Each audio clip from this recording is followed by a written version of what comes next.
Hello there, fellow planeswalkers. It is time to finish Planescape Torment. At least hopefully we can finish it today during this stream. That is what I am aiming for. A sec. Okay. Hello there, Vogu, General Kenobi. Oh wait, well I remember.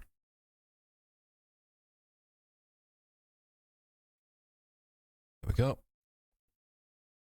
Not a lot of people here, but it's the thought that counts, you know? Anyway, without further ado, let's get right to it.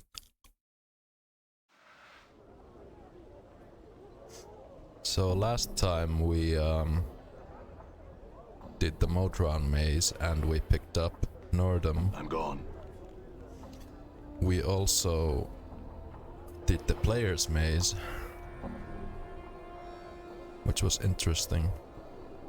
Where's my party formation all messed up?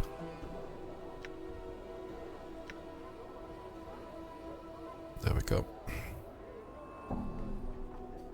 So, I know there's a lot of stuff you can do with Nordum. You can upgrade him and talk to him. I should probably do that for the sake of completion. And I should also go through these areas and see if there's anything left for me to do.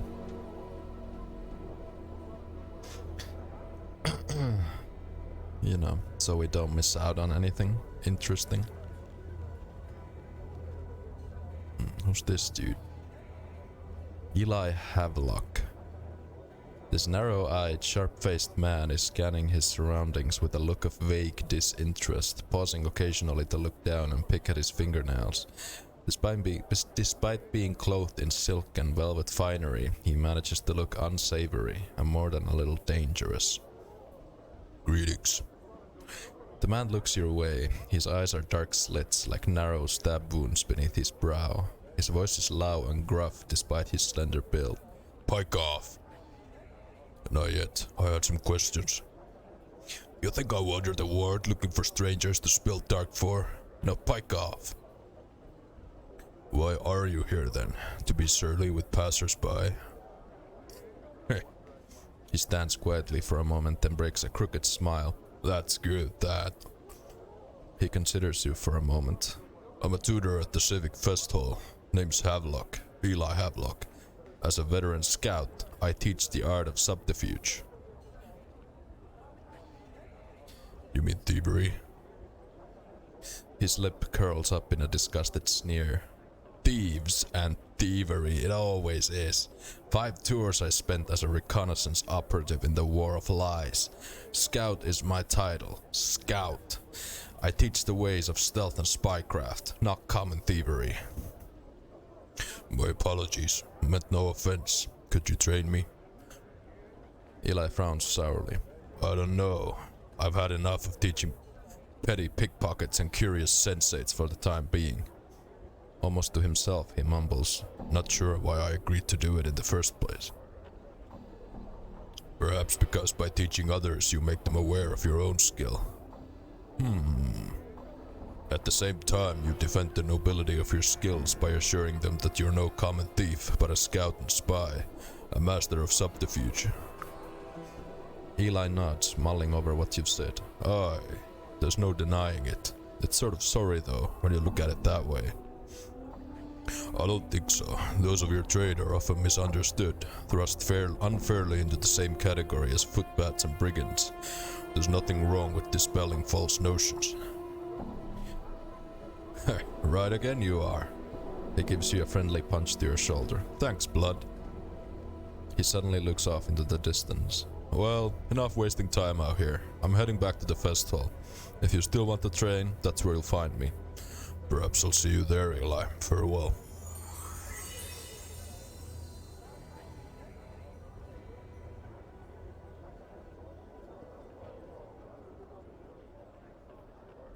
Yeah, what I'm gonna do is I'm gonna go around the city and just talk to all the people that I didn't really talk to before. Just for the sake of completion. Sir, have a Vuel. The smell of alcohol wafts heavily from this young woman, and despite her dark skin, you can see that her face, beautiful but cruel looking, is flushed. She is slender but well muscled, adorned in exotic jewelry and translucent silk clothing. Numerous scars crisscross her thighs and forearms. They look to be from battle wounds.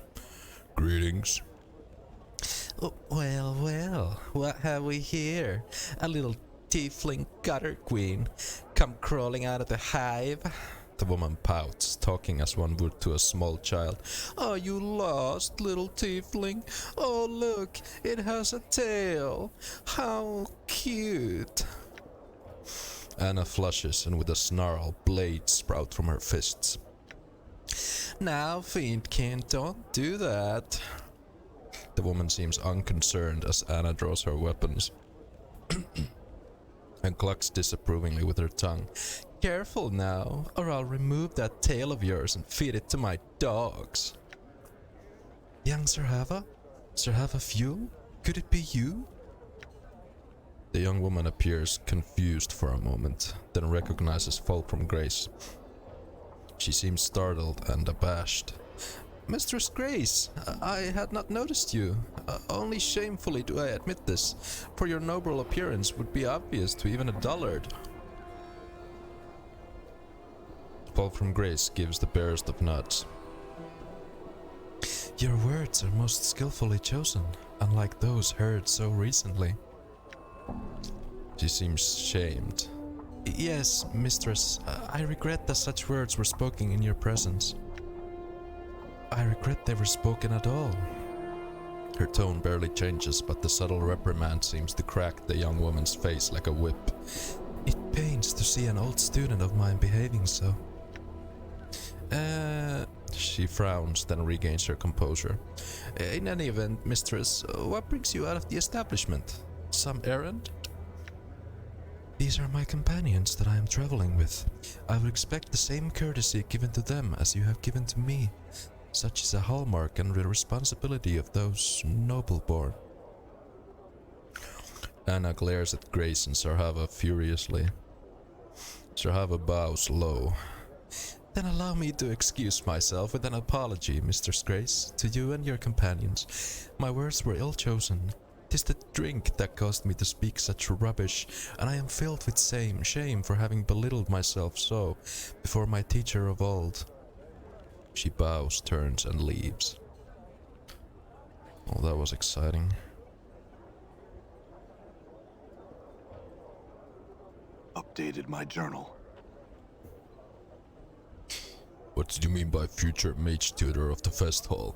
It's a prestigious position, to be an official tutor in one of the Fest Hall's training chambers. It's my intention to one day take the position of mage's tutor, but the title's currently in the possession of the Lady Thorncom. If only I could somehow prove that I'd be a superior tutor.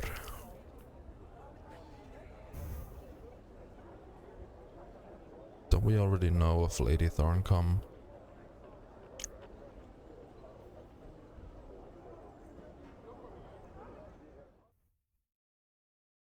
Done.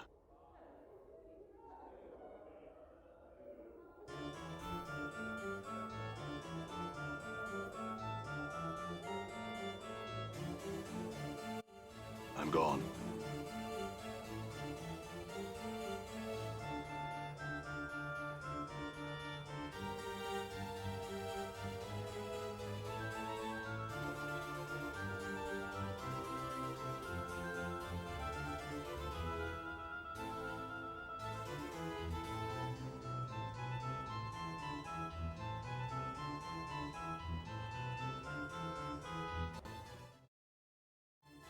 Done.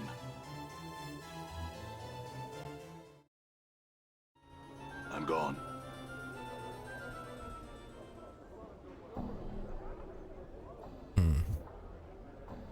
Weird. I'm gone. Oh wait, I think I need to ask these people here first.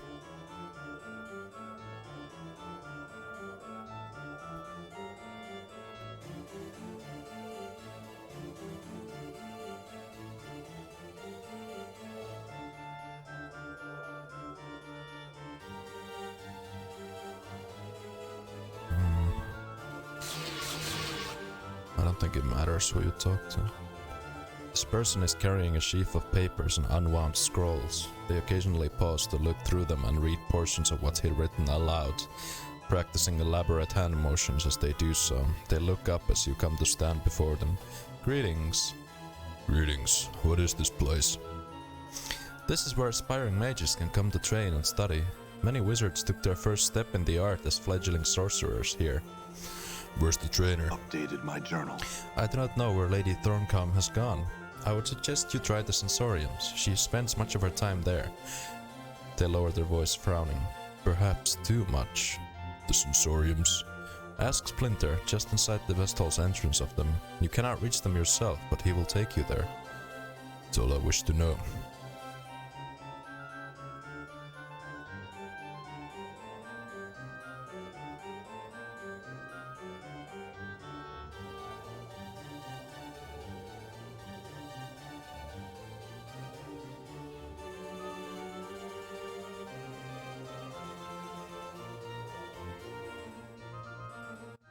All right.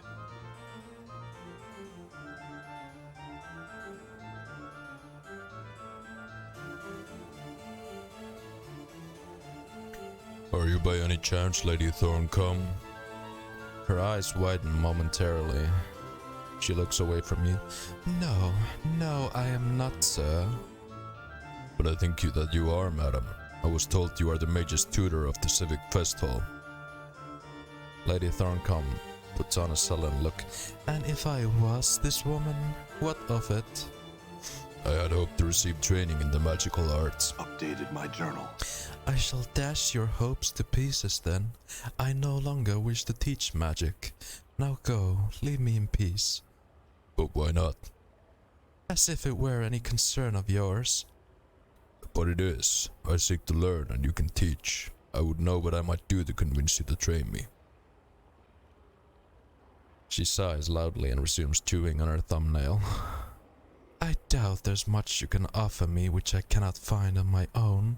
The sensory stones provide me with all things that my considerable wealth cannot buy. The sensory stones? Yes. Each stone has recorded within it one experience or another. When I first came to these halls, I spent little time with them. Only now do I realize what I had been missing. What had you been missing? Updated my journal. She nods, smiling. Her eyes take on a glassy sheen, and she holds herself tightly. One could spend lifetimes here among the stones, experience after wondrous experience. Mere words cannot express their magnificence. I can only suggest you see for yourself, sir. You sound addicted. She snarls at you. Nonsense. I could stop any time I wished. I merely choose to bask in their wonder. Why waste time teaching dawdling, ungrateful magelings when I could remain here among these precious stones, living 100 new lives each day? I don't think the stones are there for that. Shouldn't you seek sensations of your own to share? What you think matters little to me. Farewell.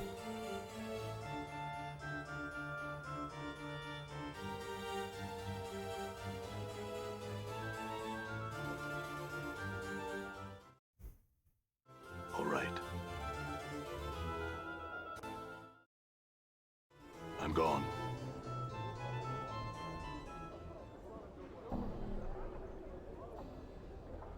You could always bring up the fact that she's addicted to sensory stones. She doesn't seem to want to teach anymore. Updated my journal. Salabesh's tight lips curl into a nasty smile. Is she now? And she no longer cares to teach? Excellent. He rubs his hands together eagerly. I'll request to be made the new mage's tutor shortly then. Finally some high quality reading. Hello, Django. Done. Yeah, hopefully we can finish the game today.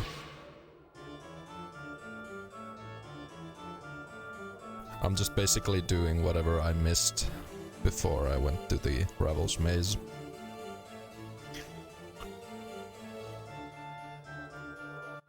Done.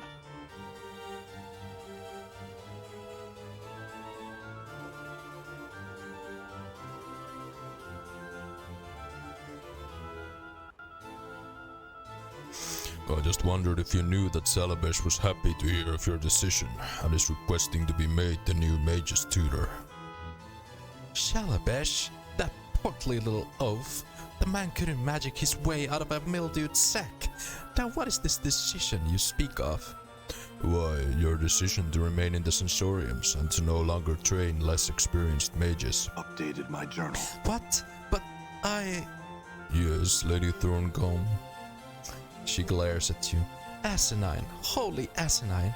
Should you see Salabesh again, tell him not to bother. I shall return to the training chambers at once. Perhaps I'll see you there.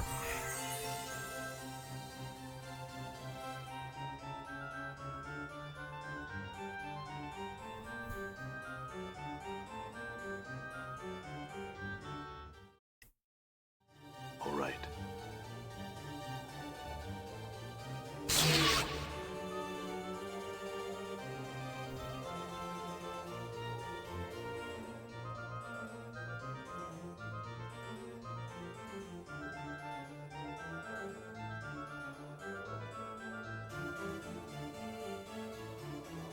Lady Thorncombe nods at you, but you're not clear as to whether she recognizes you or not. She straightened her clothes and hair and looks quite the aging but attractive noblewoman, but still seems far away and easily distracted. Greetings. Are you here to train in the magical arts? Yes, I am. Very well. Answer me these questions if you would. She proceeds to test your intelligence and reasoning ability with a long series of logic and word puzzles. You answer the last of her questions, and she nods, pleased. You are a mage by trade, then, I take it? That I am. Are you ready to see what spells I can teach you, then? Yes, please show me.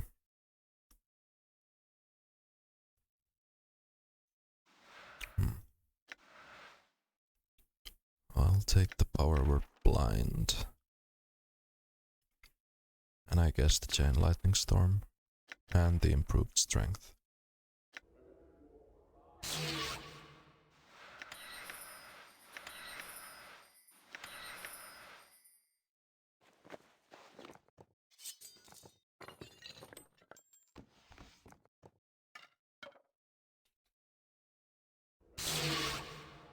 Okay.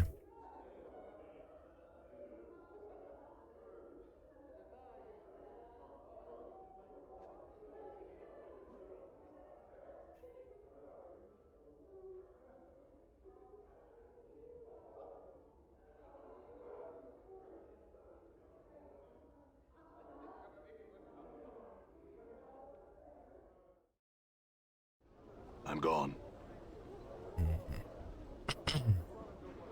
Let's talk to my companions, actually. What is it you want then? Actually, let's go and rest first. Swap my spells a little bit. All right.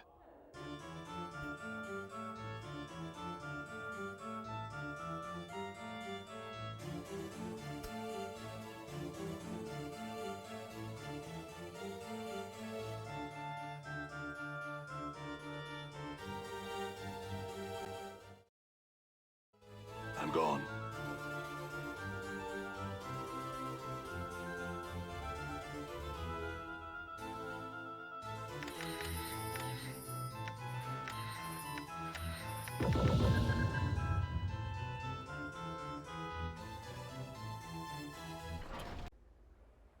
Done.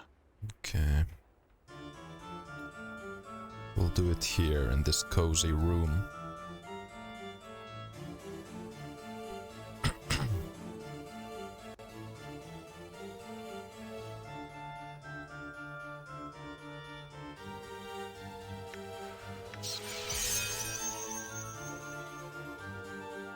Okay.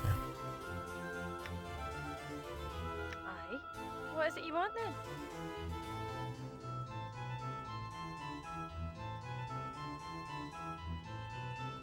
I wanted you to know that when I kissed Ravel in the maze, Anna rolls her eyes.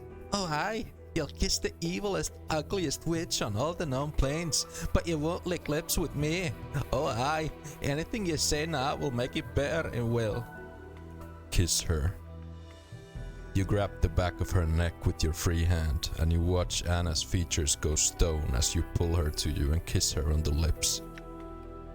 At first, it's like kissing a wall, then she starts slowly kissing you back, hesitant at first, then with more confidence, her teeth lightly biting your upper lip. You hear her snarl in the back of her throat, and her tail starts sneaking around your leg, then squeezing, each squeeze matching one of her bites. Would you do cut it out before I have to get a Dabbus over here to separate the two of you? Or at least allow me to cut in. As you kiss, you suddenly notice that Anna's skin is becoming warm. It's radiating heat like hot coals. You pull back, Anna's teeth giving one last bite, and she looks at you in confusion, then anger. What is it then?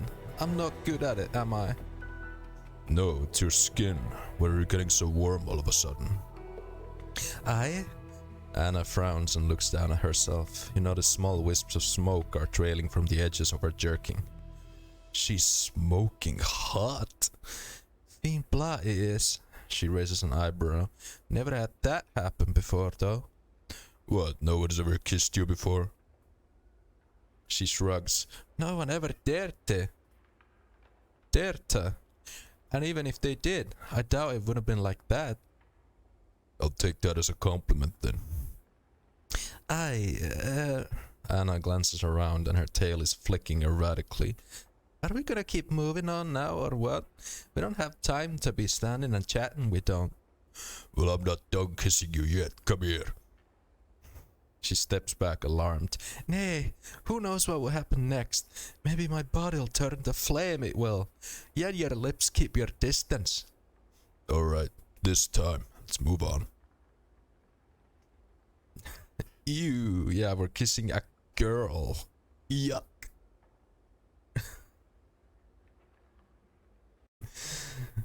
Grace right now. Dava mad. Yeah. But she's a succubus. If we were to get physical with her, we would die. But the thing is, we cannot die. So maybe we can still do it. It's like a harem anime. We're a harem anime protagonist. Aye. What is it you want then? In the maze, Ravel said you were tormented. What did she mean? Anna frowns. She meant nothing, she did. Wormy hack talk is was. Are you sure? It was nothing. If you don't know what she was saying, I don't either. Well, if you want to talk about it, I'm listening. Anna's gaze drops for a moment. I don't know why I'm traveling with you.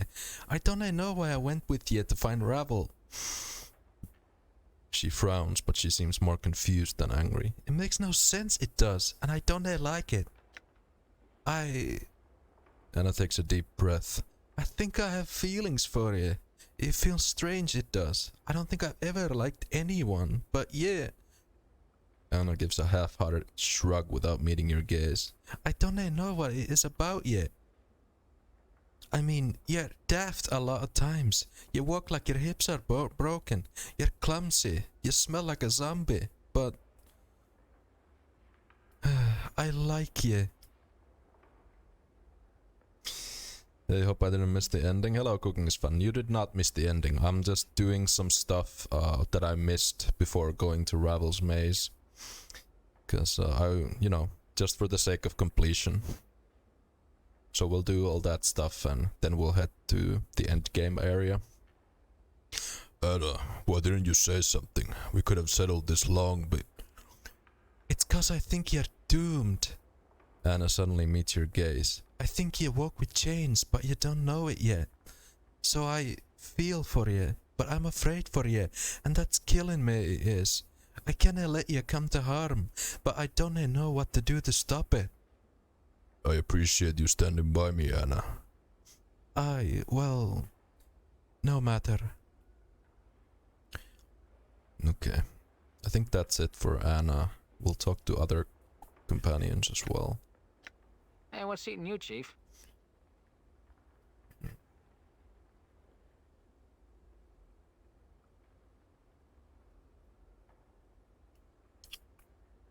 could use some advice. What do you think we should do next? Well, here's how I see things. Go on. You got me, Chief. This is all your show. I'm just following you around. Alright then. That was useful. What is your Yeah, I don't think Dagon has anything interesting to say. Yeah, we've already been through all of Dagon stuff. All from Grace.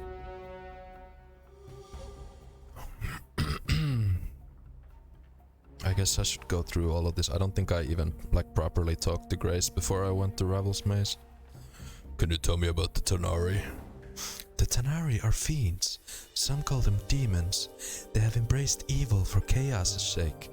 They dwell upon the poisoned plains of the abyss, where they feed on their own rage and lash out across the multiverse, despoiling all they touch. They forever seek to tempt others into committing crimes of passion and vice. And you are a Tanari? That is correct. I am a lesser Tanari, more specifically a succubus. I'm afraid we're a little too common in the lower planes and elsewhere for our own good. Most of my race spend their time seducing mortals with various pleasures of the flesh. And you? I'd like to think that I have distanced myself from that. It is ultimately a trivial and non-productive way for one to spend one's time in here in the multiverse. There's much more to life, wouldn't you agree? Perhaps so. Yes? How did you come by the name Fall from Grace? The meaning of names is a complicated subject. There is much to be said, and a great deal that is better left unsaid. Mort right now seething and coping. Yeah, I think Mort would have liked Grace more if she was more true to her nature. Is Fall from Grace your real name? Perhaps. Perhaps not. There are names which are given and names which are earned. Who is to say which is the real one? I think the name which is earned carries the greater weight. That may be so. Why do you think that? Because a name that is earned is not arbitrary. A name that is earned tells of what you've accomplished. Grace nods. Your point is well taken. So why are you called Fall from Grace? Would it matter? It is an earned name. It matters to me. I would like to know how you came to be called that. I have fallen from my people. Some would say risen from my people, perhaps, but fall feels more right to me. Does that make sense? Yes, it does. After all, fall carries with it an underlying sense of loss. Fall from Grace is silent for a moment, then nods thoughtfully. Yes, perhaps that is why it felt as it did. I came to terms with the loss long ago, but the name has remained. Are you sure you've come to terms with it? Ravel didn't seem to think that you had. Fall from Grace is silent for a moment, her gaze becoming distant. When she turns back to you, her eyes are a strange shade of azure, a shade that speaks of sadness and tears. Ravel sees much with her black brambled eyes, some things which are hidden to others' eyes, even things about their own natures. She shakes her head slowly. Sometimes the pain makes itself known. I have learned it is a difficult thing to turn on one's nature. Are you alright? She smiles very faintly, and she meets your gaze. Yes, you are kind to ask. The pain still makes itself known, but I came to terms with my nature many centuries ago. Very well. Grace stops you before you can continue. I thank you for asking about my well-being. Your concern is not unwelcome. Just wanted to make sure you were alright.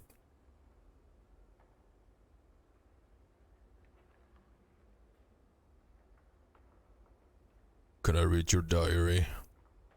No. Please. Grace gives a slight smile. A lady must have her secrets. You've said you had a tale you wouldn't share with her. That is correct. Gibbs needs no more tales adding to her misery, and my tale would not serve her search for truth. But you tell me? It is a long tale and not as interesting as some would make it out to be. It is intertwined in other tales of war and slavery, It is not a pleasant tale. I would still hear it. Very well. Now my past is not a long one, at least by Tanari standards. I do not know if you are familiar with Tanari, but we are a race of the Abyss, a staggered series of planes filled with chaos and evil hearts. Go on. I am a Tanari, a fiend, a succubus. I grew up upon the first plane of the Abyss. My mother was a succubus herself. As I am sure you are aware, succubi tempt mortals to bring their souls to the Abyss. My mother was among the finest, seducing countless mortal men to their eternal damnation. She now dwells in the Abyss, selling her children into slavery. Your mother sold you into slavery? Yes, she sold me to the Beatezu, the blood enemies of the Tanari. I think she rather expected that they would kill me, despite her knowledge of other subjects. She knows little of their culture, and the delight they take in tormenting others. How did you escape? The Beatezu are a proud species. The thought that Tanari could best them at anything was intolerable to them, so I challenged one of the proudest of the pit fiends to a contest of improvisation, and my Tanari nature afforded me an advantage. You see, the Tanari are creatures of chaos, wild and unpredictable. Beatezu are more cunning, with orderly hearts. They understand improvisation, but they are not its best practitioners, and thus I won my freedom, and my path brought me to Sigil.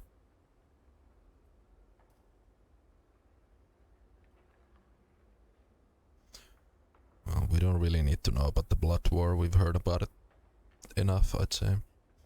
When we were in Ravel's maze, Ravel said you were tormented. Are you in pain? Oh, we already asked her about this. Yes?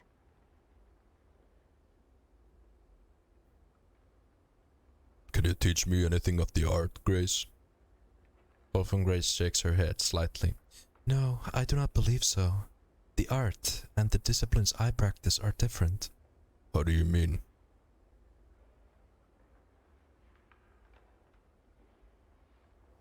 My powers, as you see them, stem from my faith, not from manipulating energies as the art does. The art is a mechanism by which the power of the multiverse may be harnessed, through gestures, rituals, and devices. My powers came to me through a different means. My faith and the nature of my belief allows some of the multiverse to reveal itself to me. The nature of your belief? What do you believe in? I believe in experience. I believe a person may be changed for the better, the more the multiverse they are allowed to perceive, and the more the multiverse is allowed to perceive them. My belief in the nature of experience allows me to... I suppose the best explanation is that my faith allows me to see things differently.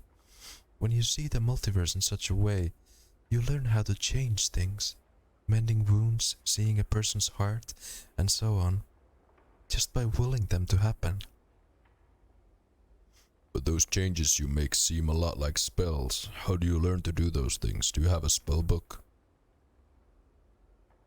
No, my spells, as you call them, they come to me after I have rested and centered myself.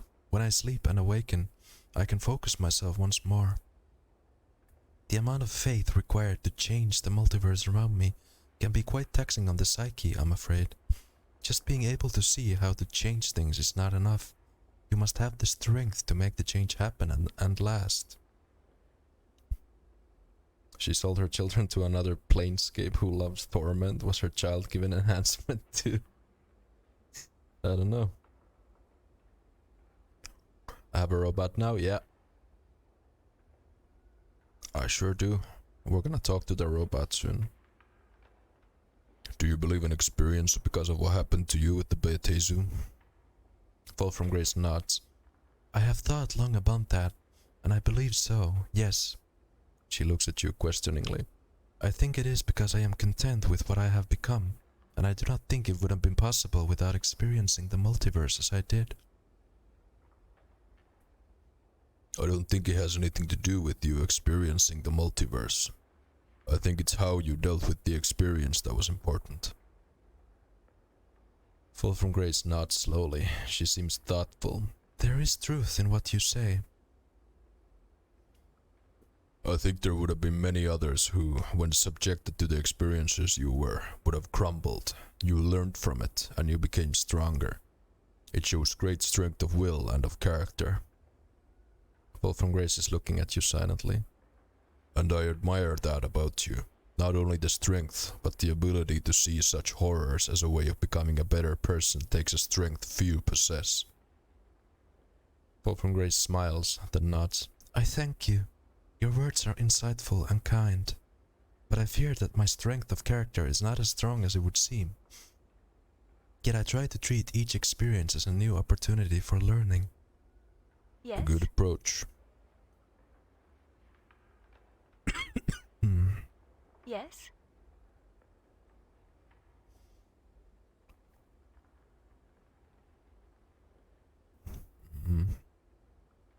Let's talk about Nordum.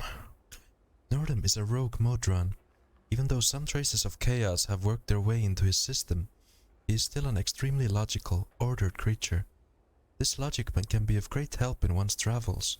Furthermore, if he perceives you as a leader, then he will be unquestioningly loyal. Troubles may arise should Nordum be faced with any social situation requiring etiquette.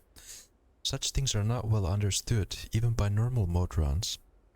I would offer you some advice concerning Nordum if you would hear it. Of course. What is it? Nordum's existence has been shaken.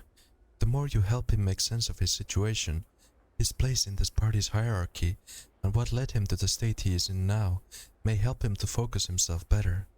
It is a thought. I may see what I can do then. Alright, let's talk to him. Nordum is staring at his crossbows intently.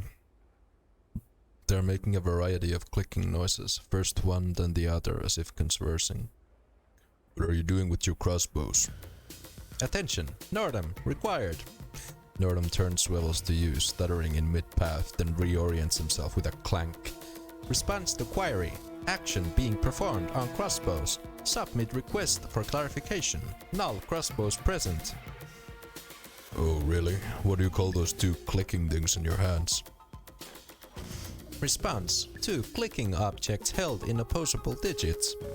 Nordum raises his riveted fingers and waves the two crossbows, which suddenly start clicking and twanging, as if in irritation. Response. Objects equals gear spirits. Gear spirits? What do you mean? Query. Define gear spirits. Response. Gear spirits. Yeah, but what are gear spirits?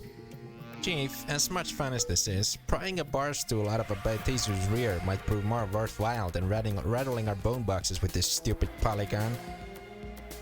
Do you know what gear spirits are, Mort?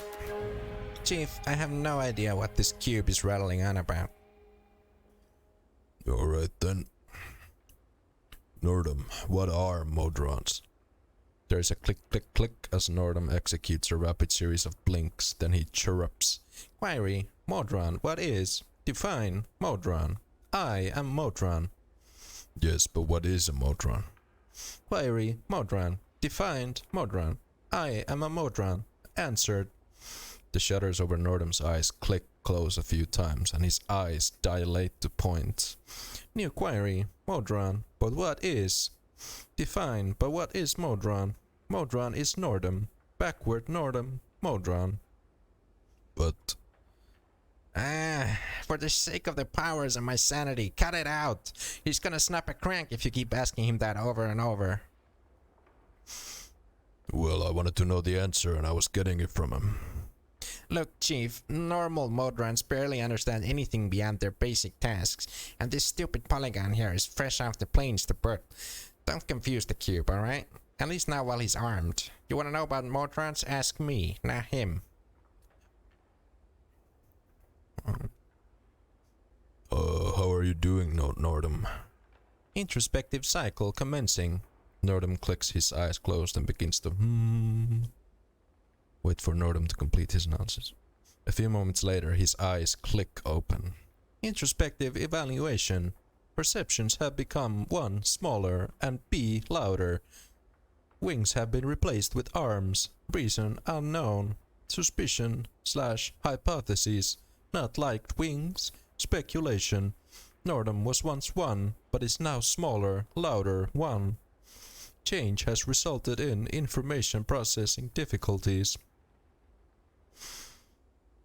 Nordum, do you know anything about the Blood War? Define blood war, the largest conflict in recorded history. Underlying cause of war, ideological differences between Beatezu, law, and Tanari, chaos. Qualifiers of war, racial genocide. Prospect of war ending unless every Beatezu and or every Tanari is exterminated is 0.0000001%. Primary combatants, Beatezu, Tanari. Participants in war, all. Tell me about the Beatezu. aka fiends, devils. Information incomplete. Generic descriptor, Beatezu. Inhabitants of the plane, Beator. Number, incalculable. Primary attack form, dependent on caste. Immunities, fire, cold iron, poison. Physical traits, dependent on subrace. Majority exhibit resistance to cold/gas. Personality traits, lawful, evil, manipulative. Efficiency, 73%. Tell me about the Tanari. aka fiends, demons. Information incomplete. Generic descriptor, Tanari, inhabitants of the plane, abyss, numbers incalculable. Primary attack form, depends on category. Immunities, lightning, fire, non-magic, poison. Physical traits, dependent on subrace. Majority exhibit resistance to cold, magical fire, gas. Personality traits, chaotic, evil. Efficiency, 13%.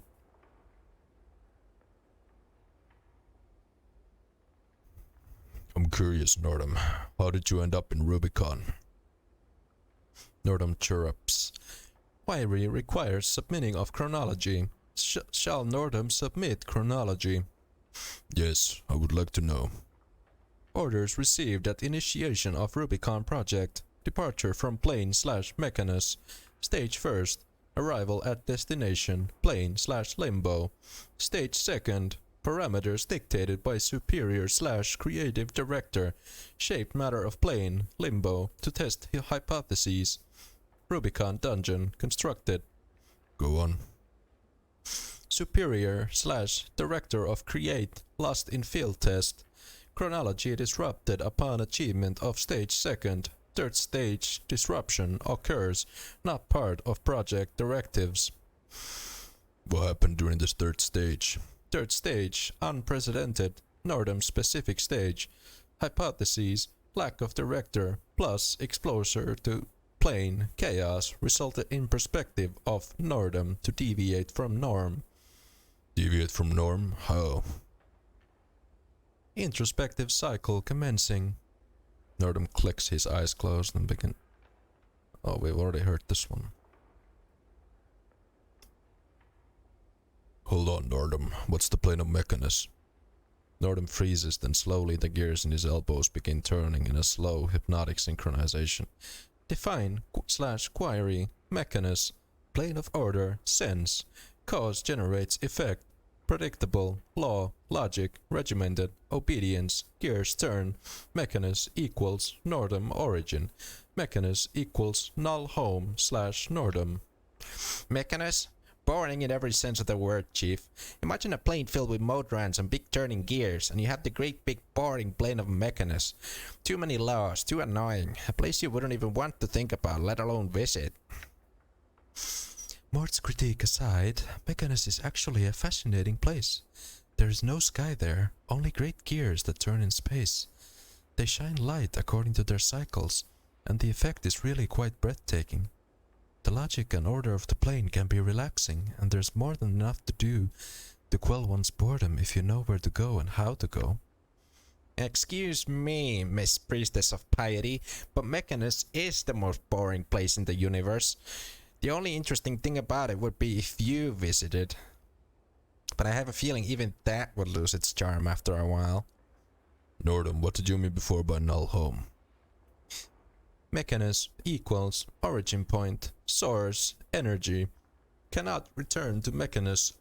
Null home. Broke law with existence. Central office for the punishment of offenders awaits in Regulus. Mechanism origin. Null home. Home. Null place.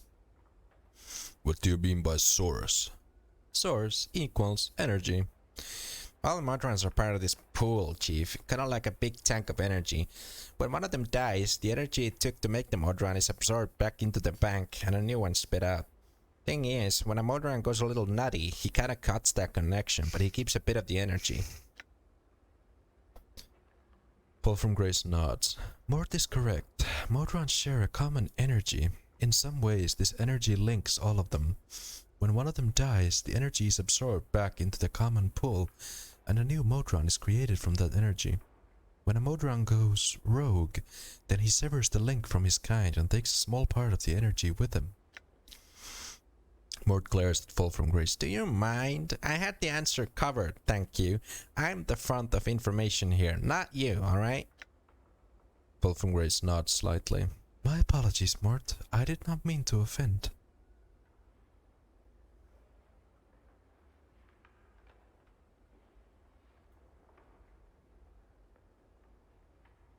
So, Nordum, this mechanism is a source of energy? Affirmatory. Nordum shudders slide down across his eyes and he whirs to himself for a moment. Then his left eye opens. Pierce / percentage / fractured fraction of source inside Nordum. Energy divided. Link severed. Nordum stutters over the last word, then steadies himself. So you've been cut off from the source then. Isn't that painful? Negatory. No pain. Nordum's mouth suddenly bends, forms a semicircle, then turns upside down. Affirmatory. Pain. He clicks. Responsible deviation. Response is both true and false. Answer is unacceptable. Well, if part of the answer is true, then isn't the answer true? Nordum pauses for a moment. Response deviation. Accounted for by definition of pain. No physical breach has been created from separation from source. Nonetheless, operation efficiency parameters have changed, so unknown damage may have occurred. Formulating new response. Painful equals unknown.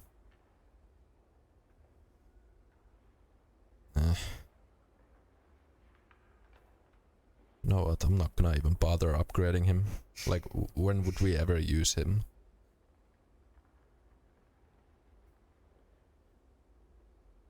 I think we're just gonna go to the end game. Done.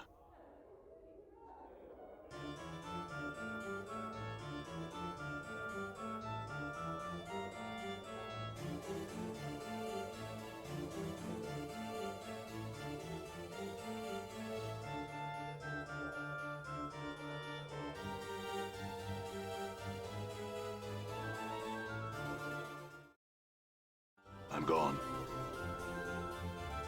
Let's go and look through my inventory and see what I wanna take with me.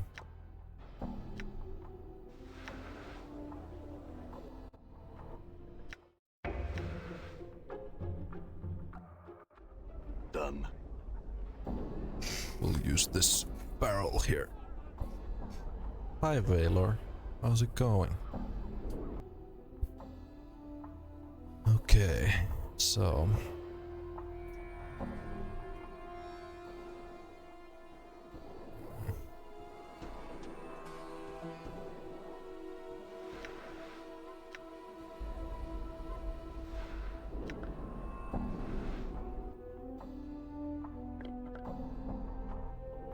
let's pick up all the stuff from the people. I want this ring for myself.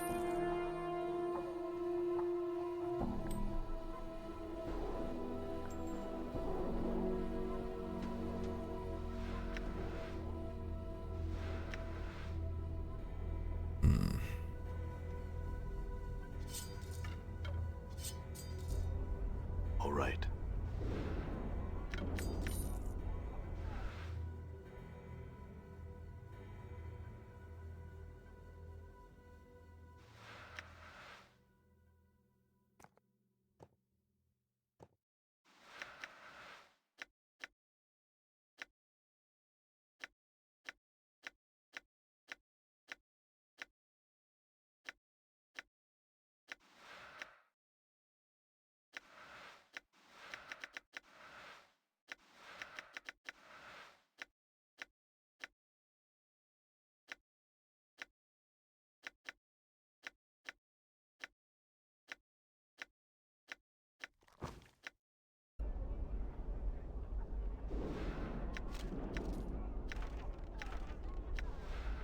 Skip this. Maybe this too.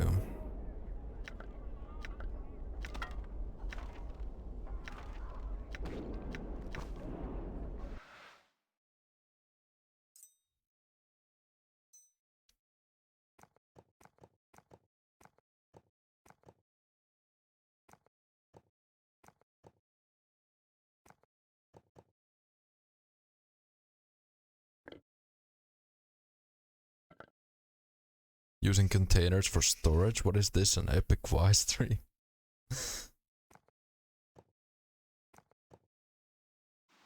No, this is Patrick. Look at all this cheese I've accumulated in my travels. I'm just gonna leave some stuff here that I won't need in the Fortress of Regrets. Rags. Junk.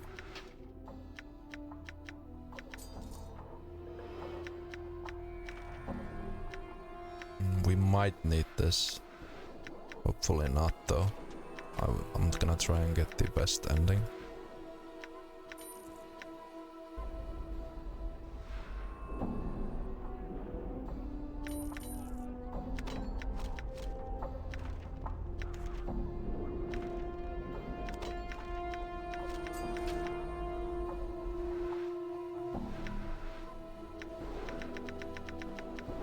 Wow, so many hammers.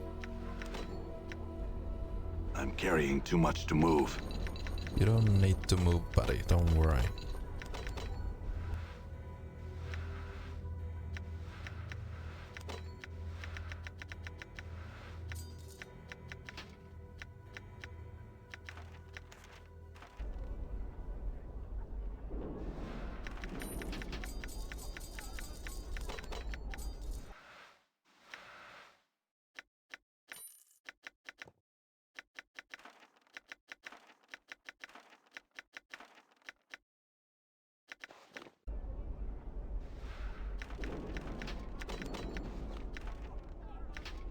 You should not have come to this place.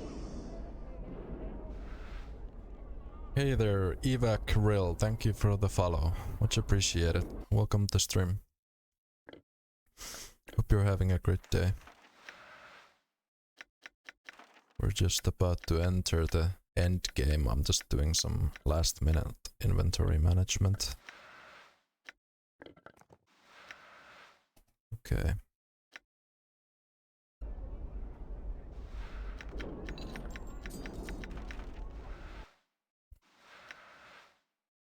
Yeah, that should do it.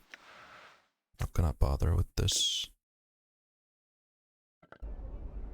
Just leave it here. Yeah.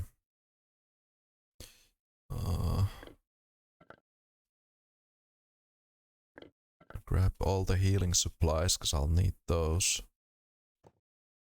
Yeah, let's grab all the charms too, actually, because...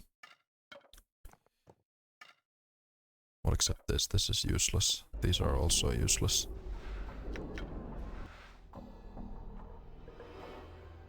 Since we're wearing this ring, we won't need the tattoo. I'd rather have...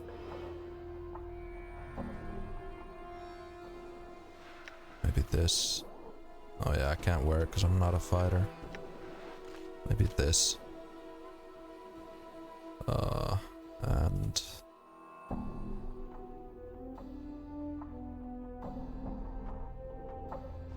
This gives wisdom. Not that it really matters.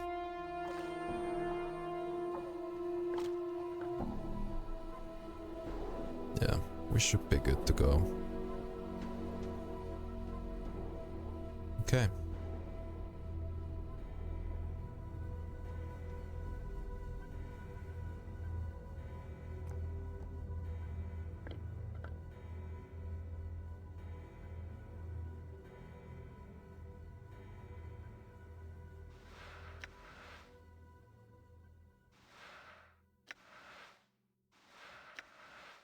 Yeah, we're good to go. Let me make one last party change. Nordum detached. I will. I'm gone. Okay. Done.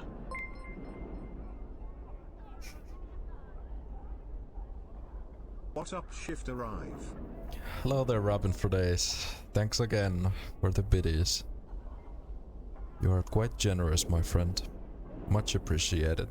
We are just about to enter the end game. We're just doing some last minute preparations here. Let's make sure I have everything. I have the bronze sphere, I have the negative token, I have the blade of the immortal. Yeah. We have Daeonara's wedding ring. That's about everything we really need. And we have a lot of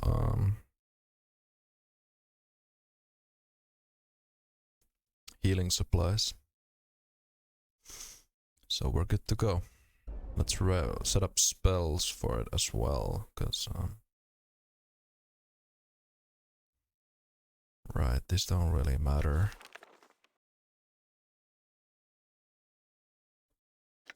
I'm gonna want something that gives me fire resistance. I think this does. Yeah, 150%, so. Also, I'm gonna want some strength.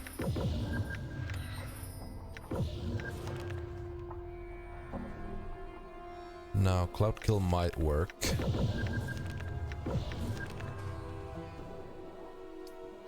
Take a power word blind.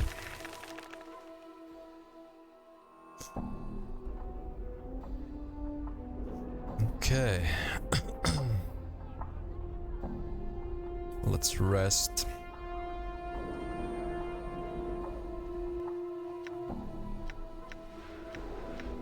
I'm gone. We'll make a hard save here.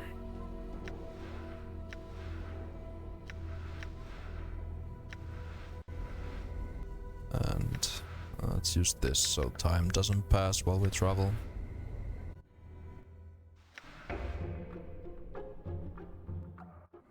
I'm gone. Alright, boys. It's time. Oh, wait, we need to.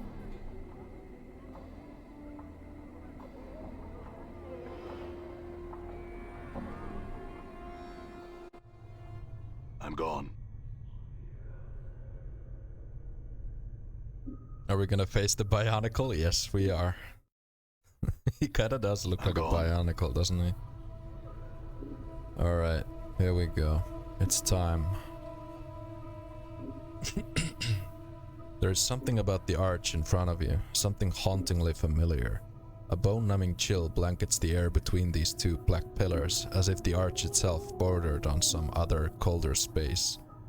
For some reason you know this is the portal to the Fortress of Regrets. Now all you need to do is open it.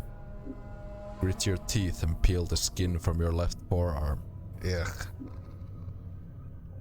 You clench your teeth and dig your fingernails into your left forearm. With a dry, tearing sound, you peel off a strip of skin. The chill between the pillars becomes stronger, almost hungering, as if the portal has opened a crack. The scrap of skin has been peeled from the back of your left forearm. Its scarred, grey surface reminds you of a zombie's hide. It feels more like a piece of cured leather than a strip of skin. Prick your left index finger and inscribe a regret on the scrap of flesh with your blood. You prick the tip of your index finger. Before the wound can heal, you squeeze forth several drops of blood. As you prepare to scroll your regret, a series of images floats across your mind. I regret what happened to my companions. You whisper the words to yourself, but the regret echoes through your mind. I regret. All my companions had to suffer for me to reach here. You scroll the regret onto the scrap of flesh, but your rapid healing forces you to stop often to reopen the cut on your finger and squeeze forth more blood. Several moments later you have finished, your blood glistening on the scrap of skin, a combination of your flesh, your blood, and your regret.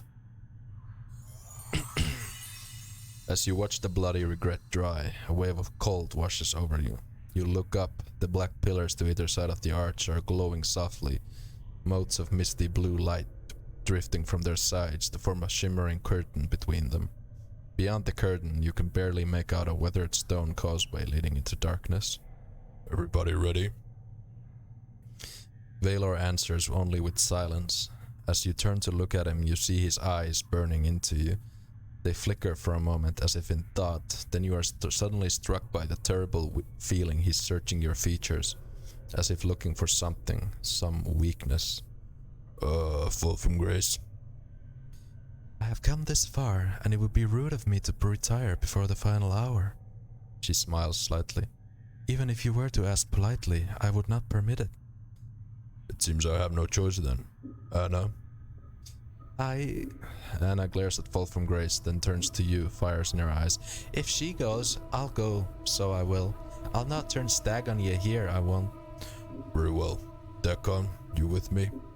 Your path is mine. Mort, you ready? Mort hesitates, glances at the portal, glances at you, glances at the portal again, then gives a rattling sigh. Look, I'm not gonna say too much here, but, well, there's something I need to tell you.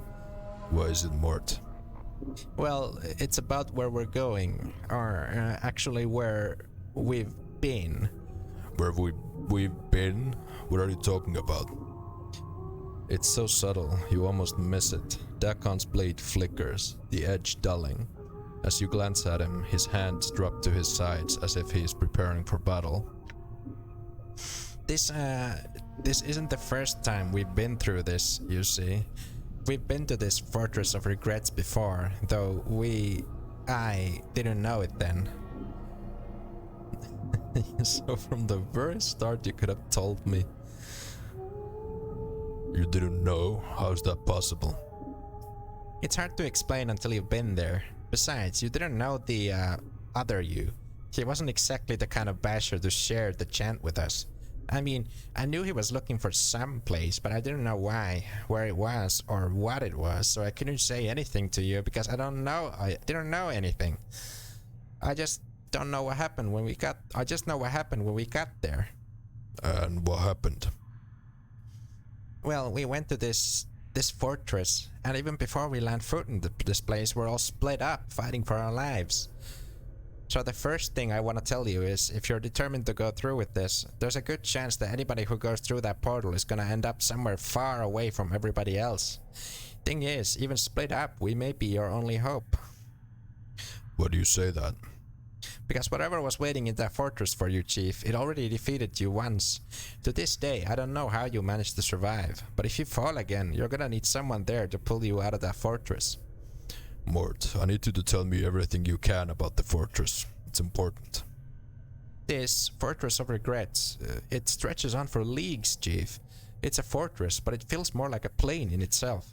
All stone, all darkness, and shadows. Everywhere shadows. We go there, and we better be prepared. What happened when we first went there? Chief, I don't know what happened to you, but I know what happened to me. I spent my time running from vault to vault, those shadows crawling all over me, trying to bring me down. Then suddenly we were out, like someone had pulled us back. Hold on a moment. When you say us, it doesn't sound like you meant just you and me. Mort falls silent. Know that I have walked your path many times. Dakan speaks slowly, as if measuring each word. His blade has become a misty grey, as if Dakan's mind has drifted. A portion of your path is known to me. 5 walked the path to the fortress. Each died their own death. But who were they? How did they die? I died the death of fate. The skull died the death of courage. The woman died the death of grief. The blind archer died the final and most merciful death, the death of the body. You died the death of memory. But who were these people? The skull was me, Mort says quietly. The woman was some chit named Deonara. I never knew the archer. He was one who knew his targets without seeing them. Many shadows fell beneath his rain of arrows. Yeah. Chief, at this fortress, there's shadows everywhere. There was darkness there, and every shadow was Shraglar. Dakan's voice is a whisper, and his dead black eyes seem to be staring at something just beyond you. They are tormented creatures. The wounds in your spirit are known to them. They will attack you through them. They spoke to me like the Pillar of Skulls. They knew. Alright, look you two. I need to know all you can tell me about this fortress. The shadows suffer. They know of torment. They know how to torture you with that which has wounded your heart. When you face them, know that you face that which has killed you once. Dakan, Mort, you and I survived. What happened to the archer and Deonara? The archer died the death of the body. The woman died the death of the spirit. I could not save the woman because it was not your will that she be saved. Her grave was dry of tears. No one knew to mourn her passing. But why did I not want her saved? Your will was known only to you. Alright, look you two, I need to know all you can tell me about this fortress. I can't tell you anymore, Chief, except we're bound to be divided as soon as we arrive. It's a huge place and it's crawling with shadows, and somewhere in that fortress is something more powerful than any of us. Nothing lives there. The walls are darkness. Alright, before I step through this portal, is there anything else you feel like sharing? You think might help me? Did I get that item from Dakan with the HP? Yep, I did. I made sure I have all the important stuff on me. Well, yeah, there's one other thing you should know. The you I knew before, the you that led us here, he wasn't like you at all. What do you mean? The other you, he didn't care very much for anybody, for anyone. We could have all died in the fortress and he wouldn't have blinked. So I just want you to hold on to your differences because, well, I like this you better. A lot better. But that's not all you want to say, is it? No. There's one other thing. I may not have liked that other you very much, but he was one smart basher. The smartest basher I've ever known.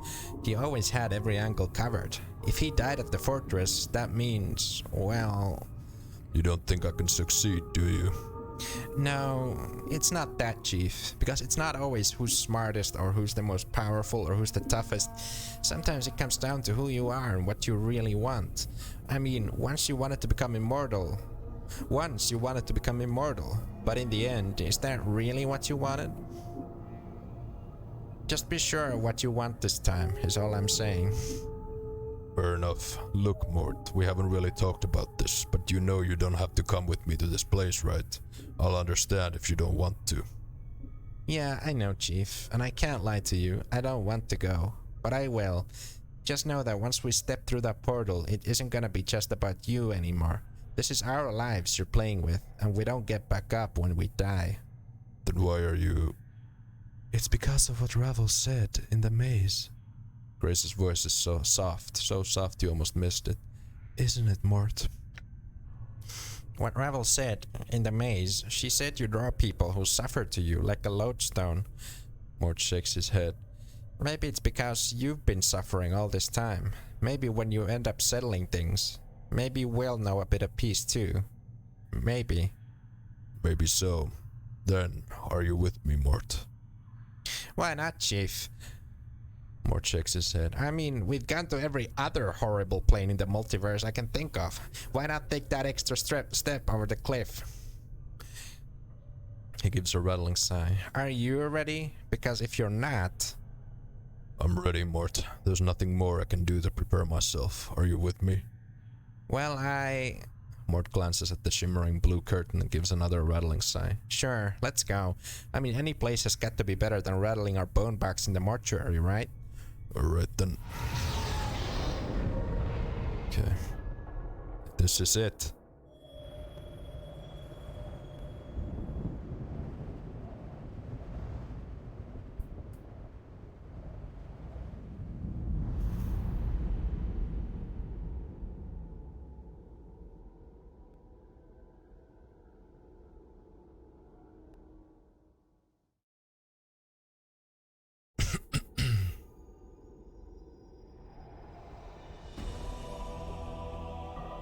absolutely love the music here, by the way. I'm gonna turn it up a little bit.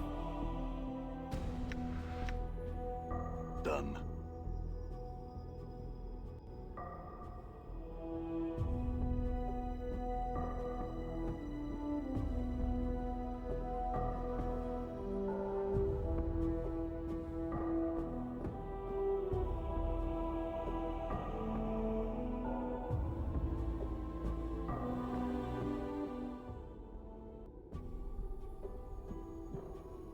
Before you is the ghostly form of Dayanara.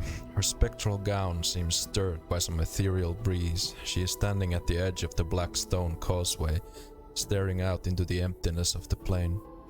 Dayanara?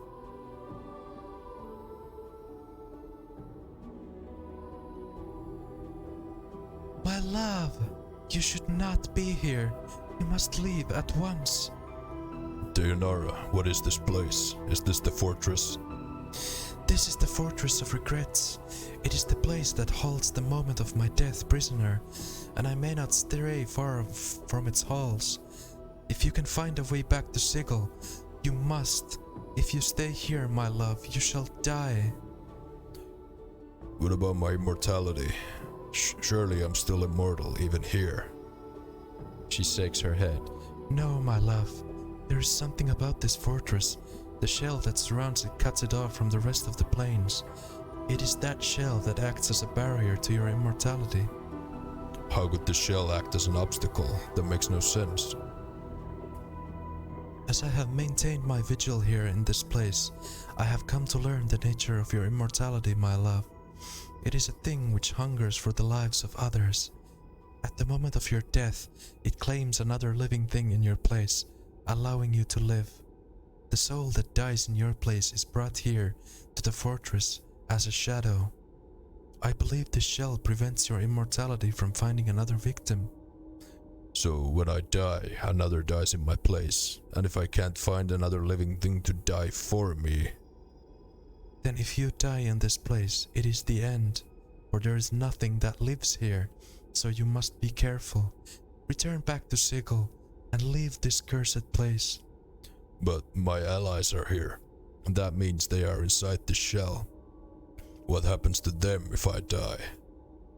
My love, if you have brought anything that lives with you to this place, then it is in terrible danger, both from the shadows and from you. Should you die here, your immortality will hunt for the closest living thing in the fortress, and that is the one that shall die in your place. You must leave here now. I can't go back. So can you tell me anything else that might be helpful? What waits inside the fortress? There is no natural darkness within the fortress, my love. Only the shades of those who have died in your place. The energies of this plane feed them, and their hatred for you is beyond all reason. They will not permit you to leave. She throws a glance at the walls of the fortress. Do not enter, I beg you. But my allies are in there. I cannot leave them. Do you have any idea where they might be? If you brought others, then they were cast from you when you arrived. It is the nature of this place to divide living things, then kill them. She looks distraught. The fortress is a thing of many miles. Finding your friends here will be difficult. I have to find them. There is no choice in the matter. Updated my journal. Very well, my love. If you intend to go on, you must know this. Past the entrance to the fortress is a great antechamber with countless shadows. You must move swiftly and not let them gather about you, or you shall surely be slain. This place suppresses all energies that are not of this plane. If you rely on enchantments or spells to defend yourself, you will surely fall. She continues in a more insistent tone. Look for hints you have left behind when you last visited this place. Updated my journal. One thing more. Dayanara pauses as if trying to catch a fleeting memory. Within the chamber are great clocks. Her voice becomes steadier, more certain. Clocks which you spoke of once as having been the key to you escaping that chamber. When you were trapped here, there once before. She looks at you. I know I cannot stay you from your course, my love. I shall watch for you and help you if I can. I brought your ring, Deonara. I found your legacy to me. The ring still holds a part of me within it, my love. When you carry it, you carry my heart with you. She closes her eyes for a moment and you suddenly feel a warmth pass through you. Deonara opens her eyes, then smiles. I knew you would return to me with it in your keeping. Carry it now with my blessing, and keep it close to your heart. Through it, I will defend you. You have my thanks, Deonara. I must go now. Yeah, she upgrades the wedding ring, so now it gives +3 to everything instead of +1. Skin of Regrets.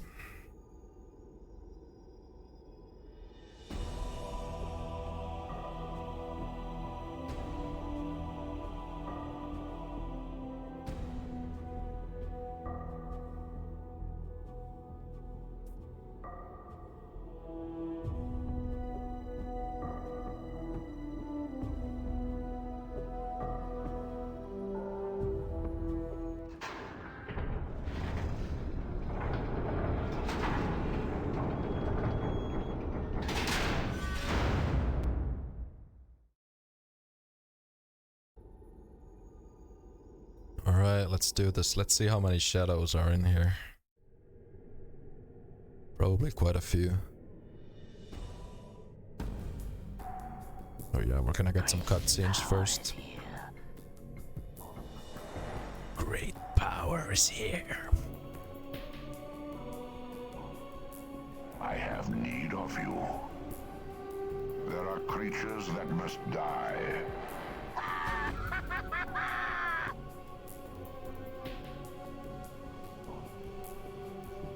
The shadows is the number of times you died. Well, there's shadows here regardless, but they increase with the amount of deaths you have. But there would, even if you don't die a single time during the game, there's still gonna be some shadows here. But yeah, basically, the more you die, the more there's gonna be here. Now, it might be best to avoid them, most likely. I mean, I can try to cast like Imp Strength, but I'm just not gonna bother.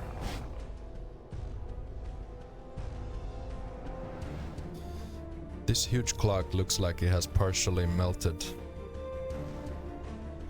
into the black stone surrounding it, but the ground around it has been disturbed, as if someone walked on it recently, perhaps in the last few years. There is something crudely scratched on the clock face, and you suddenly feel a strange crawling sensation worming its way through the back of your skull.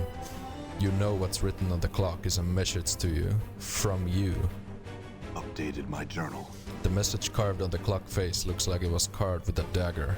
Run, doors are lies, use cannons, then portal. It looks like the message was written in some haste. Following the message is a crude arrow pointing in the opposite direction as the long hand on the clock. Thanks for the advice. War relic. This ancient machine looks like a forgotten war relic. Most of the machine is covered in dust, except for the strange panel with levers at the front of it. Oddly enough, the ground around the panel is disturbed, as if someone walked there recently, perhaps in the last few years. The panel has a series of gears and levers. Beneath each one are a series of scratch marks that look like they were hastily carved there with a dagger. Some bear no marks, others bear a single slash beneath them, and one has an axe. Without knowing why, you know the axe lever will somehow help you leave this place. Updated my journal. Pull the lever marked with an axe. It gives way easily beneath your touch, and to your surprise, disintegrates into mist, then spreads to your hand, which also begins to fade. Then your arm, then you are overcome with dizziness, and the walls are fading out around you. Whoa. I hope I don't get killed during the cutscene. Makes sense lore-wise, you died many times even before the game begins. Yeah, exactly.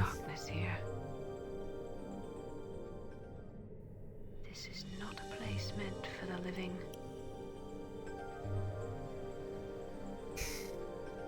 Oh no, Succubus mommy. Ah, the Tanari.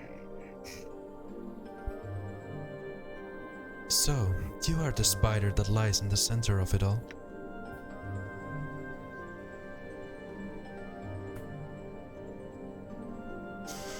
I have many questions that you could answer. Your goals in this matter have not been entirely clear. My goal. Yeah, there's no way I can replicate his voice, so... My goals are not for you to know, fallen Tanari. My indulgence is all that keeps your black heart beating in your chest. You may leave with your life now if you will.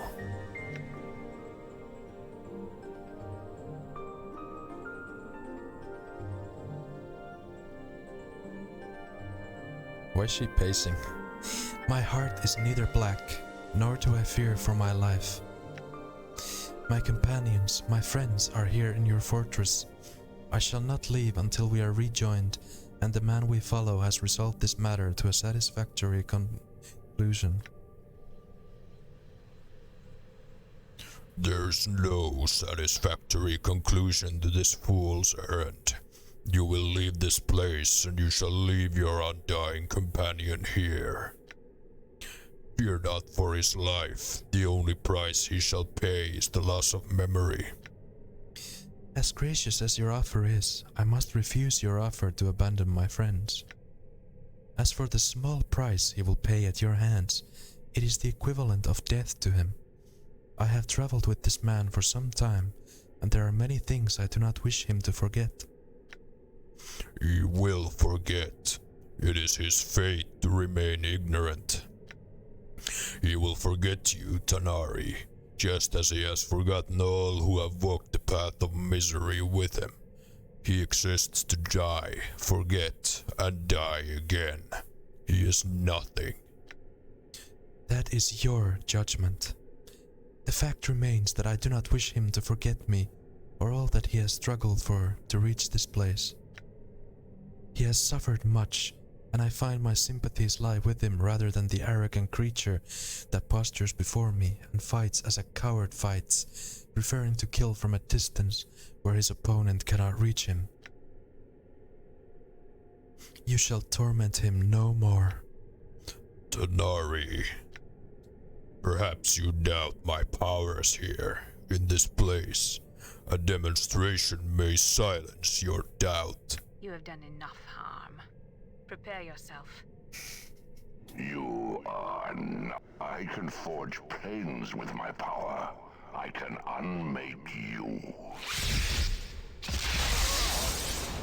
I can forge memes with my power. And I'm gonna portray you as the soy chat. And myself as the chat.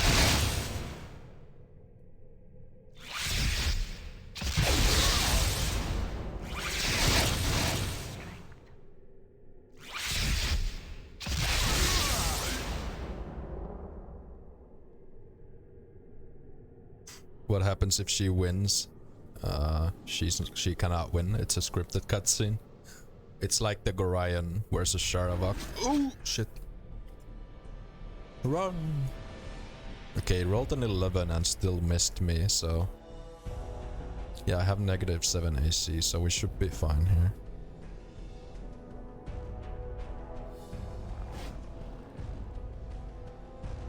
Column.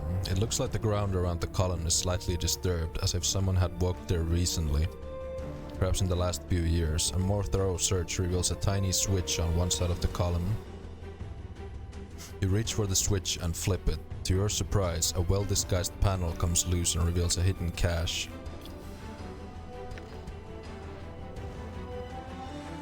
Oh hell yeah, we can cast spells now. Let's go.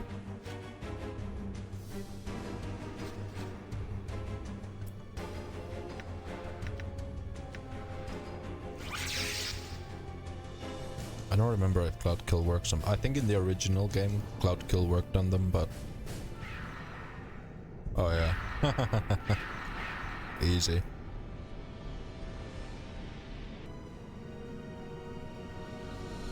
Oh, they're 10k XP a piece. That's not bad.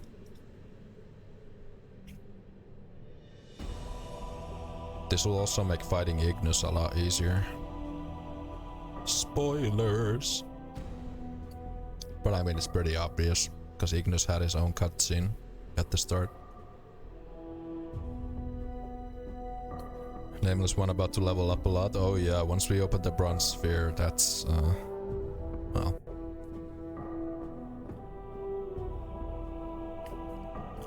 Let's hit the X. I'm not gonna read this because it's kinda inconsequential. Oh, it's the tiefling mommy. Well, she's not a mommy.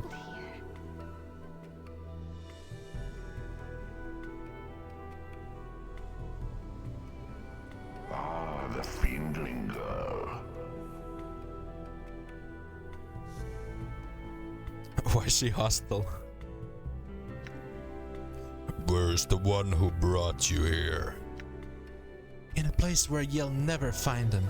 If you think to be taking him, you'll need to be getting through me first. Your words have passion, strength, and precious little reason. If it gives me the strength to get you, I don't care. Curious. Your reason for following him here is becoming clear. Enough of your chattering.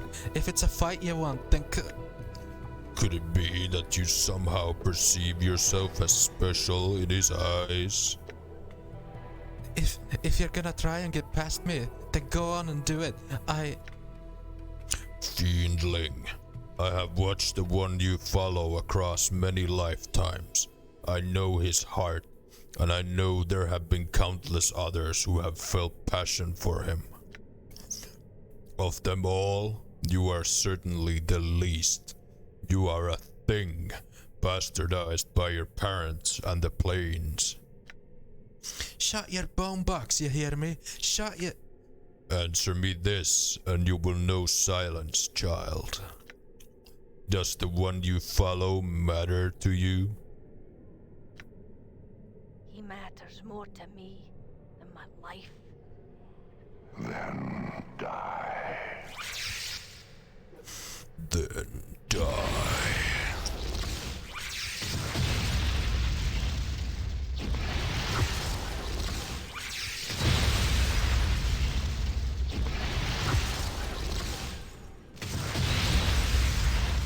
Does this weaken the boss? No. As far as I know, it doesn't. But we're not gonna be fighting him anyway. I mean, come on, it's Torment. Of course we're not gonna fight him. We're gonna talk him down.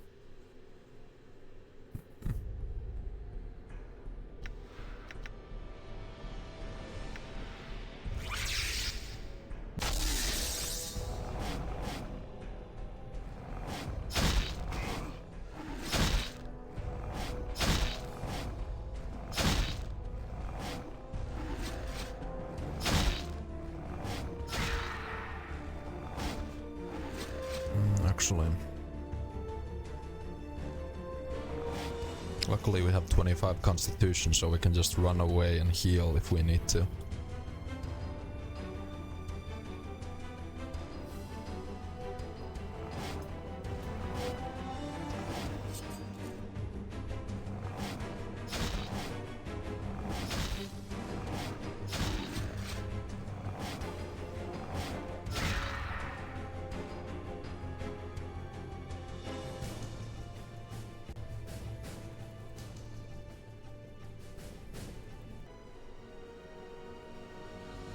This is not TOP after all, yeah.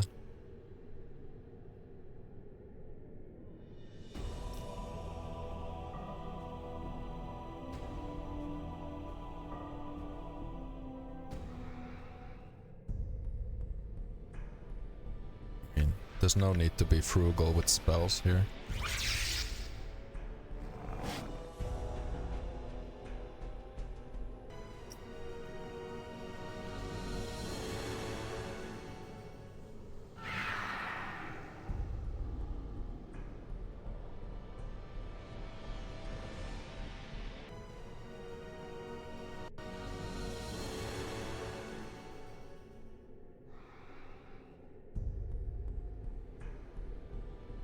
Let me actually kite as many of them in the same area as I can, and then I'll just cast Cloud Kill.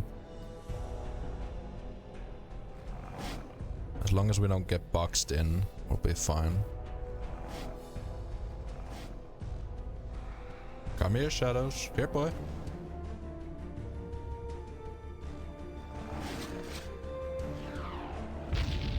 What's that? Oh, that's a trap. Good old AoE optimization, hell yeah. Okay, this should be good enough. Come on, get it off. Okay.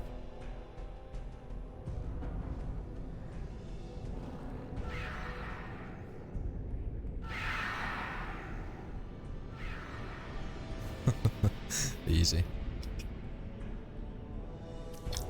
Okay.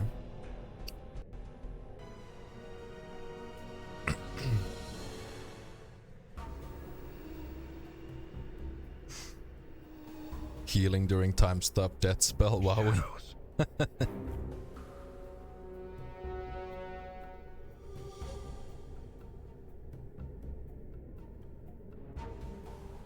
Ah, the Githzerai. I remember him well. Submit. I may be bested in battle, but I shall never be defeated. You cannot hope to defeat me. I have been here before. This time I shall never leave. So be it. So be it, just leaves.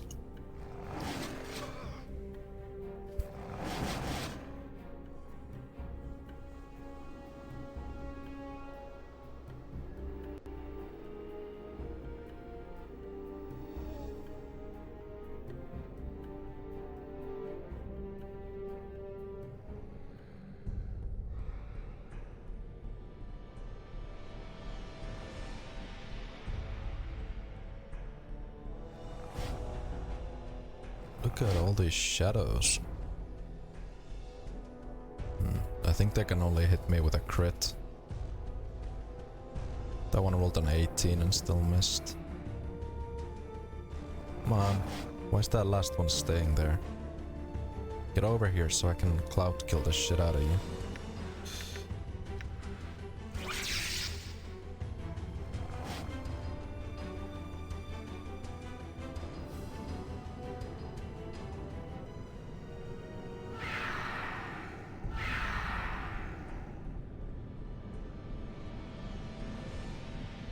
I feel stronger. We're leveled up. Well, that's pretty pog. Doesn't really matter at this point, but we put points into. Just do charisma.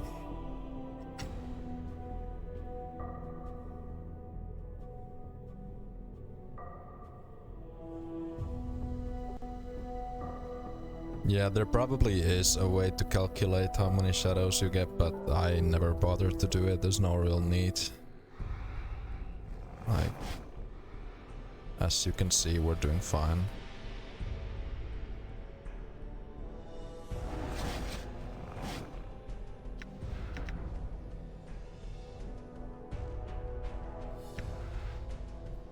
Wait.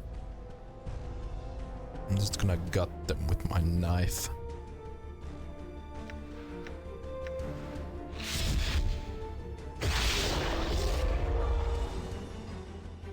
Okay, 1851. This is it. Yes, this is it.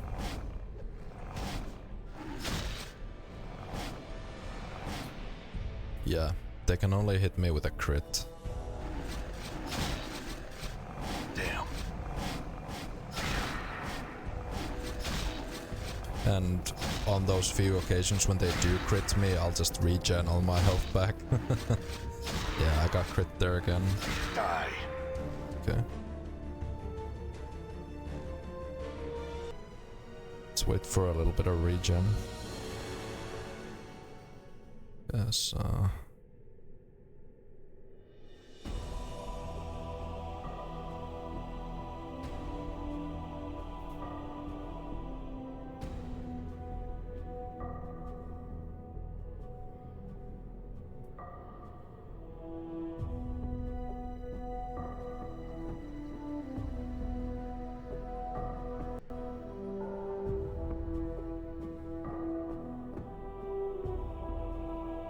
updated my journal.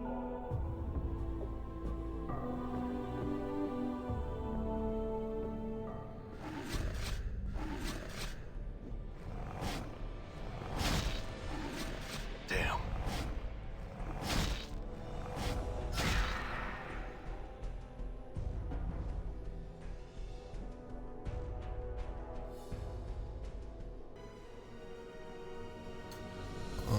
Wait.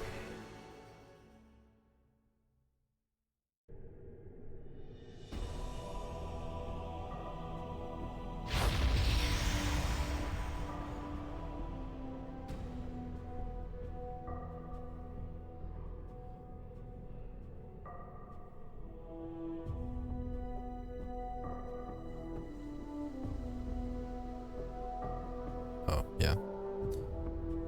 Okay. Let's prepare a little bit, because...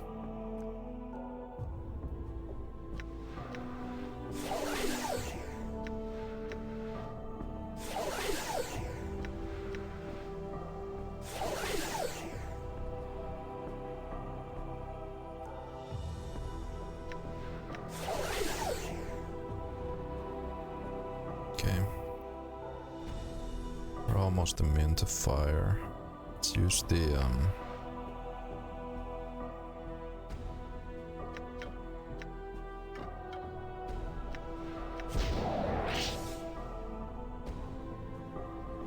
Alright, let's go.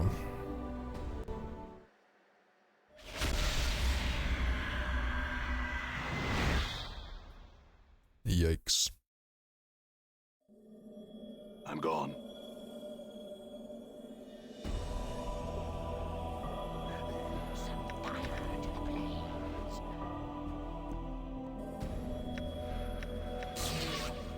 Oh, right.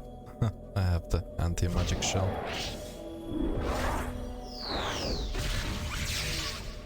Damn. Okay, this is not good.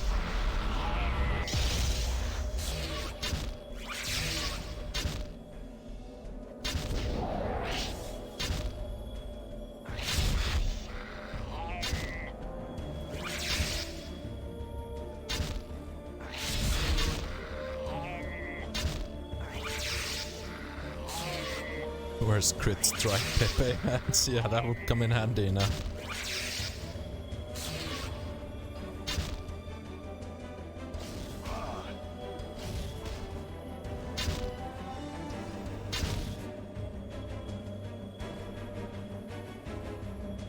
Damn. Die. Damn.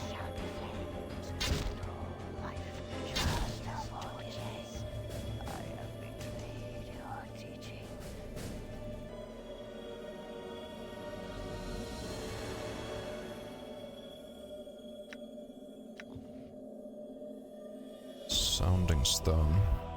This dark stone is covered in dust, as if it has been sitting here for years. It looks like a piece of one of the statues that was chipped away. A tracery of strange runes and markings cover the stone's surface. It feels strangely familiar somehow.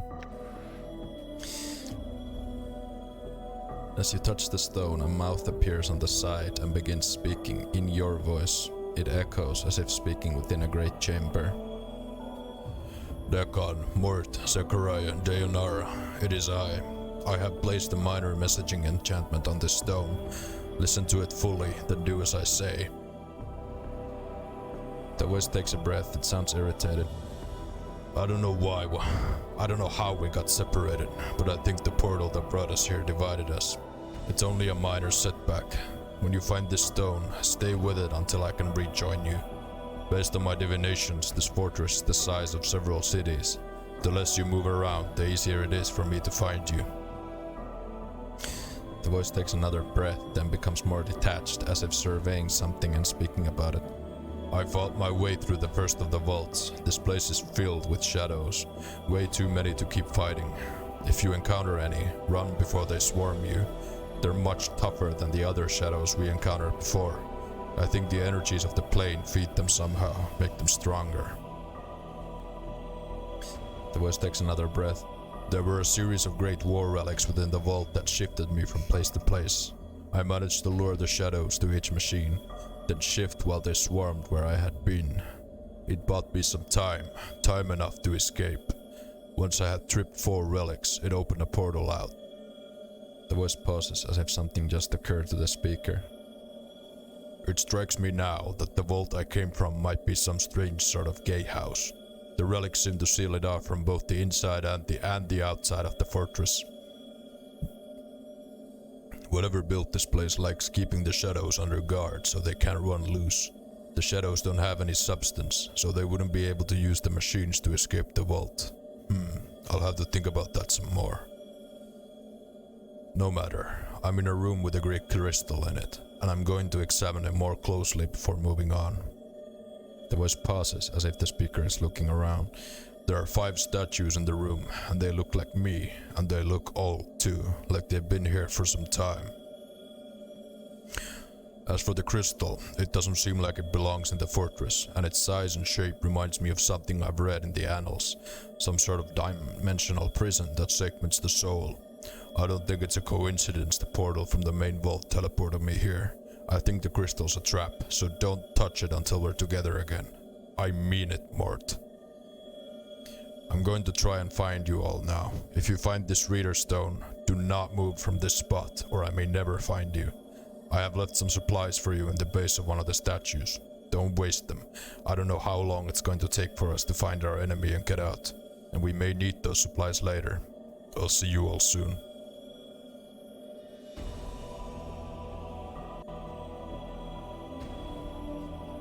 This huge crystal radiates a pulsating spectral light as it hovers above the crater and...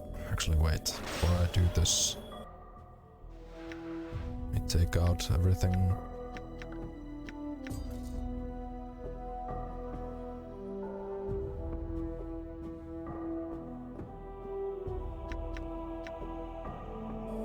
Alright.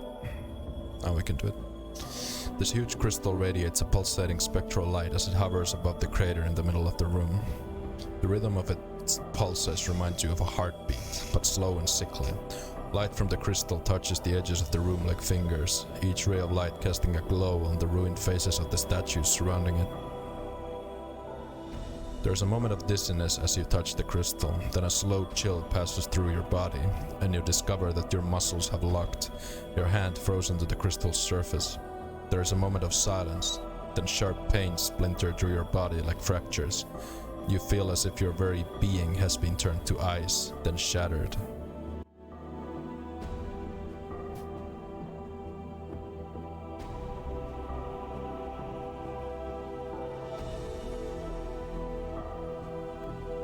He has awakened. Finally, I thought I would die again waiting for him to rise. Perhaps you will still die.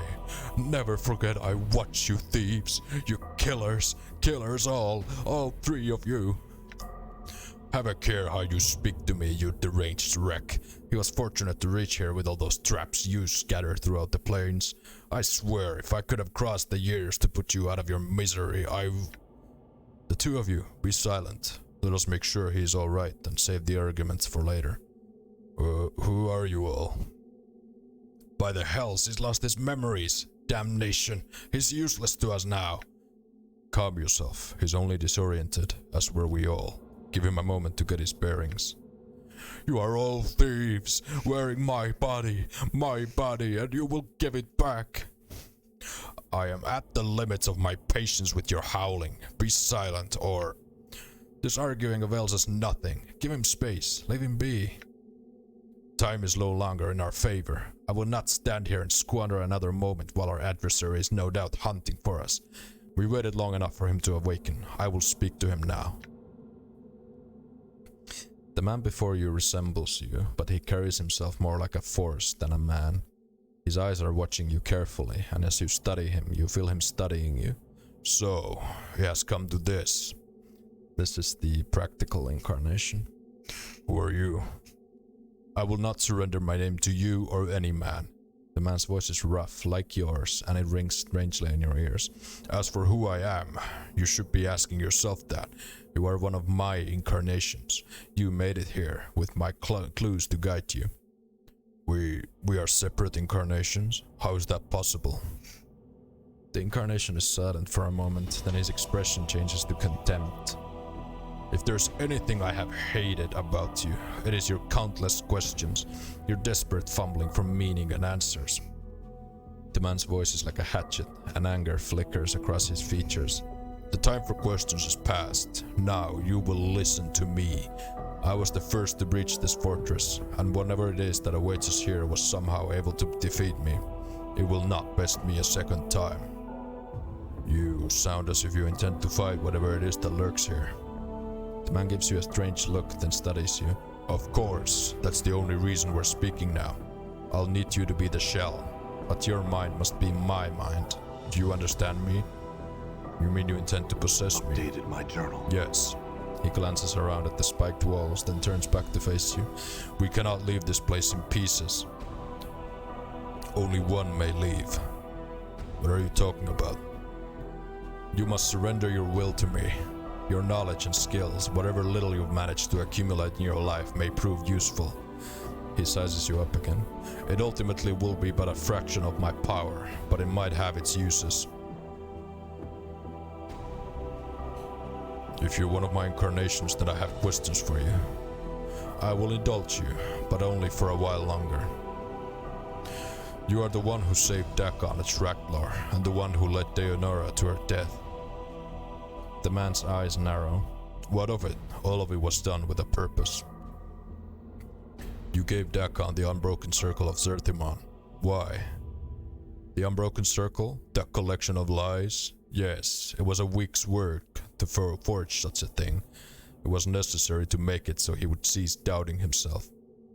You made it? But you told him... Perhaps they carry some truth, I know not. I know that they were tedious writings, but the words were enough to give him faith. Why? Your ignorance astounds me. The man looks incredulous. Can it be that you do not know what he carries in his hand? That blade he carries is shaped by his thoughts. Such a tool, when used properly, could slay the multiverse itself. The man looks lost in thought, then his face sneers in disgust. Though obviously the gift became separated when we arrived in the fortress, and I was unable to make use of his blade. Unfortunate. Oh shit, look at this. So many questions. You are the one who led Deonara to her death. Why did Deonara have to die? Deonara? That girl had little sense of the planes in her, and that was what I needed her for. You see, the dustmen have it right. Sometimes when you feel too much passion, you cling too tightly to life to let go. And neither did Deonara, as I hoped she would.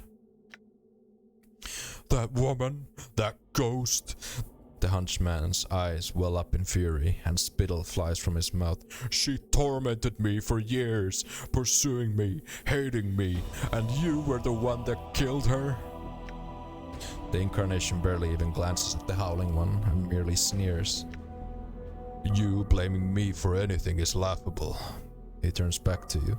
It wasn't out of malice, though she did become tiresome. It's just that when I arrived in the fortress, I didn't intend to stay. I just wanted to get in, sacrifice her, then get out. The third incarnation speaks softly, but it sounds pained. Why did you do such a horrible, terrible thing? I needed someone to be my eyes here on the negative material plane, to serve as a scout, and try and find out who my killer was. Only the dead can survive here for long, so Deonara had to be sacrificed so that she could become something other than she was. A tricky business, but it worked. She helped you, didn't she? You didn't have to kill her. He looks at you silently for a moment. Then his sneer returns. And that is why you will be defeated if you confront our killer. It is because you are weak, and you do not see that some things are necessary. That wasn't necessary. It was convenient for you. You should have looked for other solutions. You dare lecture me? Women have always walked our path with us, whether Deonara or Ravel or any other woman, and they have suffered, and it was always their choice. Deonara would have died for me if I'd asked her to. There was no crime.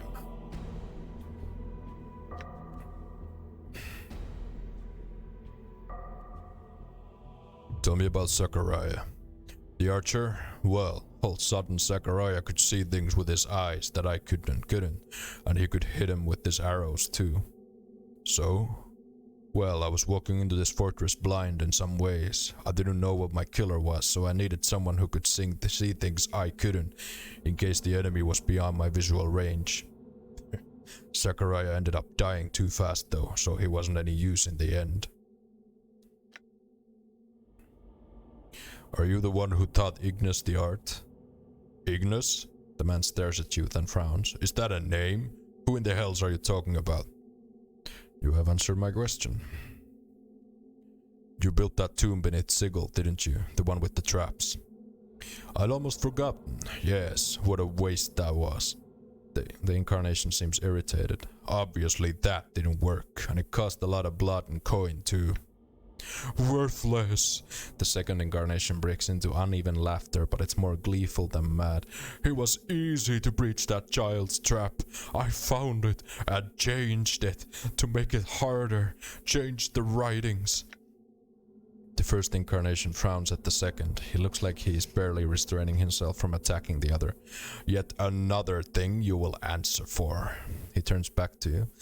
Though I suppose it doesn't matter. It was shortly after the failure of the tomb trap that I decided to carry the battle to our killer rather than wait for him to show any longer.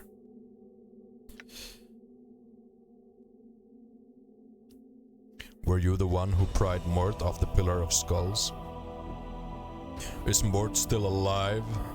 The incarnation stares for a moment in disbelief, then he starts laughing.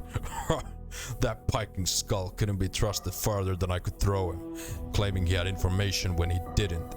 Then I had to go through the torment of prying him off the Pillar of Skulls. Then he feigned ignorance once he was off of it.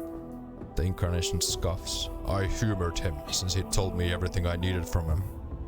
Feigned ignorance? Oh yes. Once a liar, always a liar. It takes a stronger mind than the skulls to give me the laugh, though. What was his game? What more did he have to lie about? It is of no matter. Let the skull have his secrets. They are worthless to us.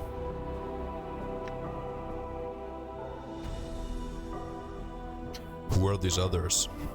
Other incarnations, reflections of ourselves. I will have them merge with me after I deal with you. He glances at the hunched incarnation who was howling when you first arrived. Or kill them if they refuse. It is of no matter. They are not necessary.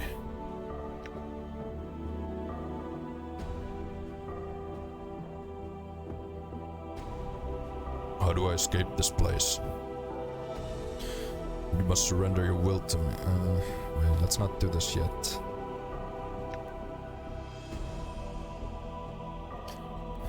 Were you responsible for the tattoos on my back? The ones I read when I woke up in the mortuary? The directions?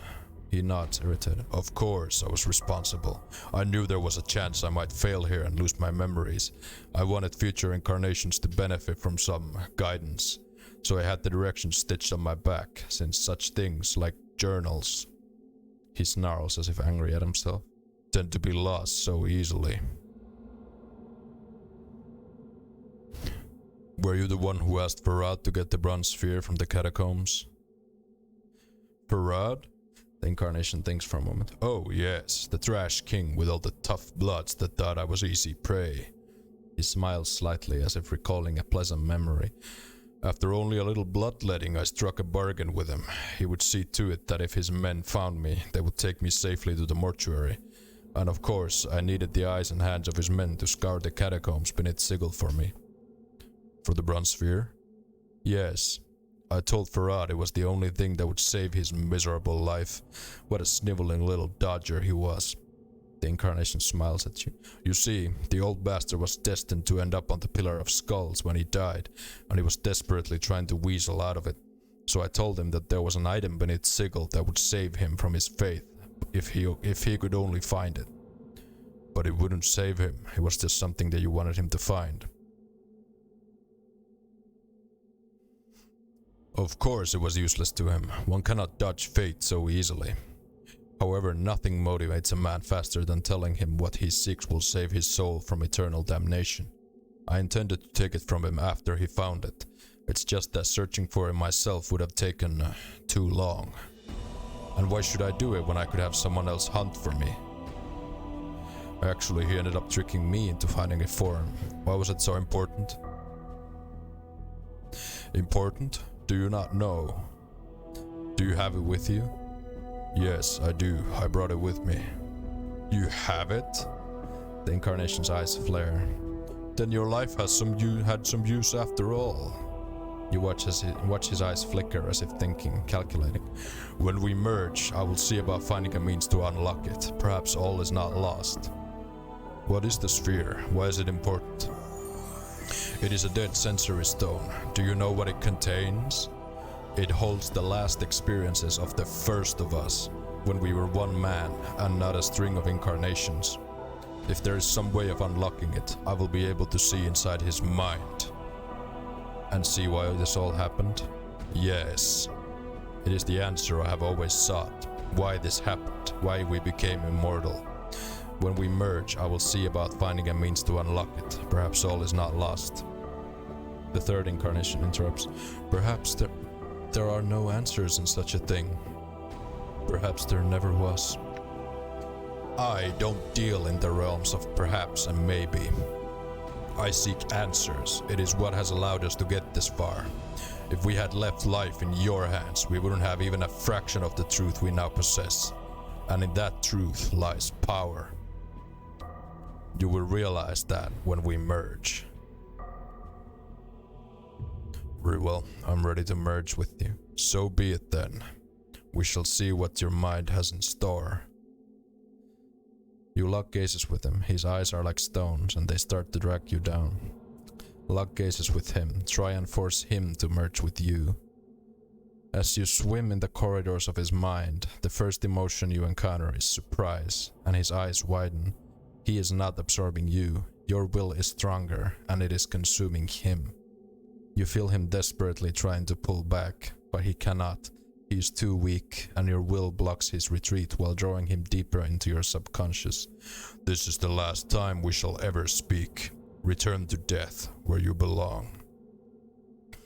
He looks incredulous for a moment, then he disintegrates, and you feel a rush of knowledge pouring through you, fighting to the surface. It's almost too much to absorb at once, and you find yourself disoriented. So much knowledge, so many experiences that... And as quickly as it occurred, the rush subsides, and you steady yourself. The bits of knowledge swirl about in your mind, and you will make sense of them later. For now, only one piece of knowledge is important. That the Incarnation did not know how to leave this place. He lied to trick you into surrendering. Damn it. I feel stronger. Oh, we leveled up too. Doesn't matter.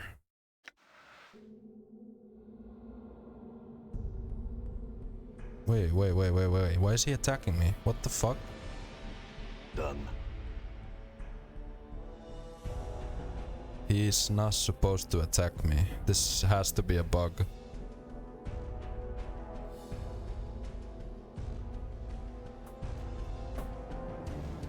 Yeah, he is not supposed to be attacking me right now.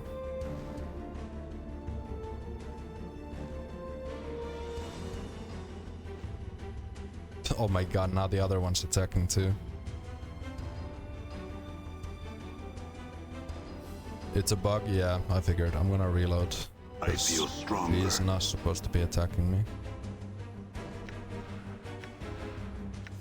Let's talk to him quickly before he attacks me.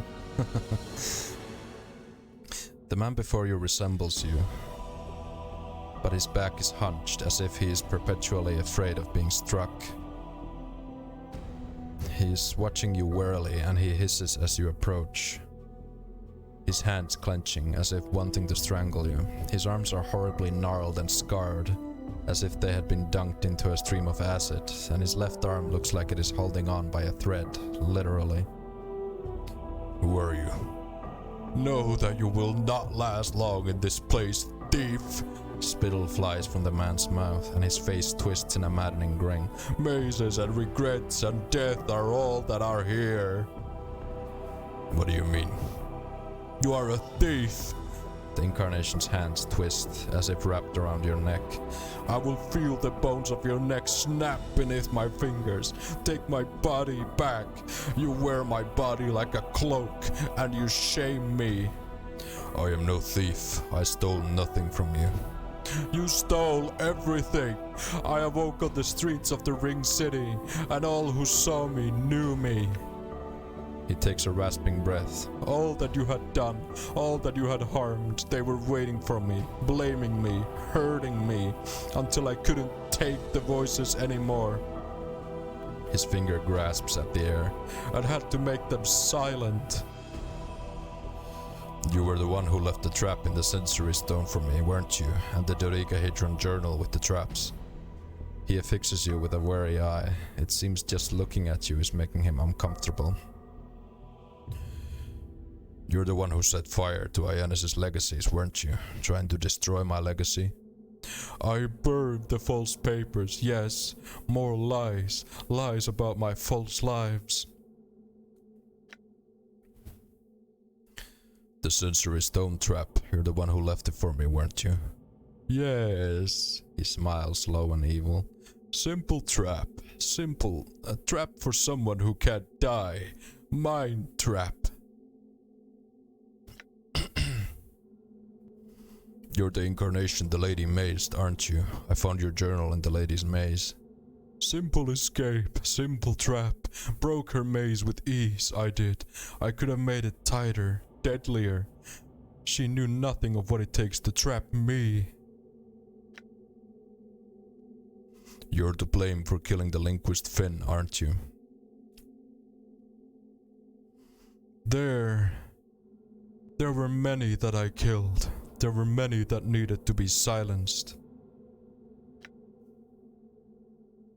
What happened to your arm? Kept coming off, so I had to stitch it up again.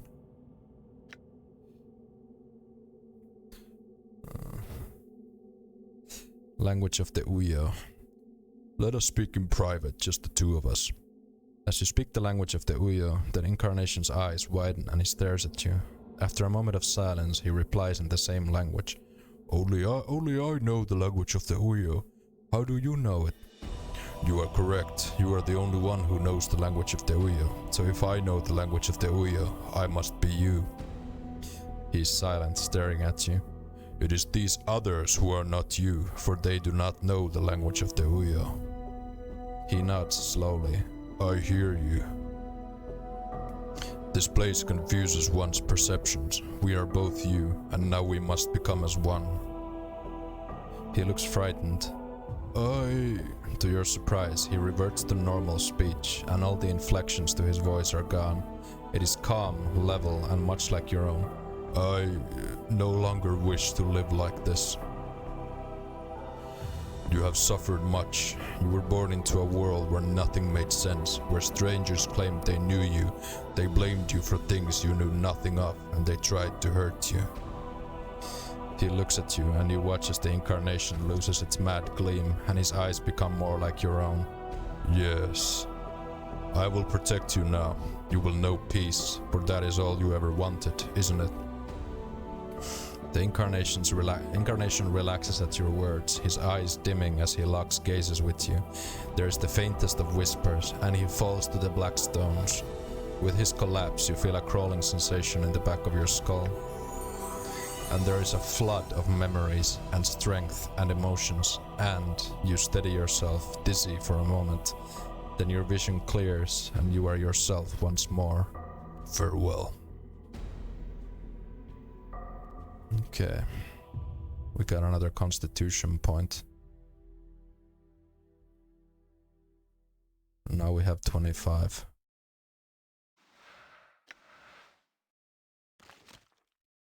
Wait, why isn't this buffing my intelligence? Is it because of the anti-magic shell?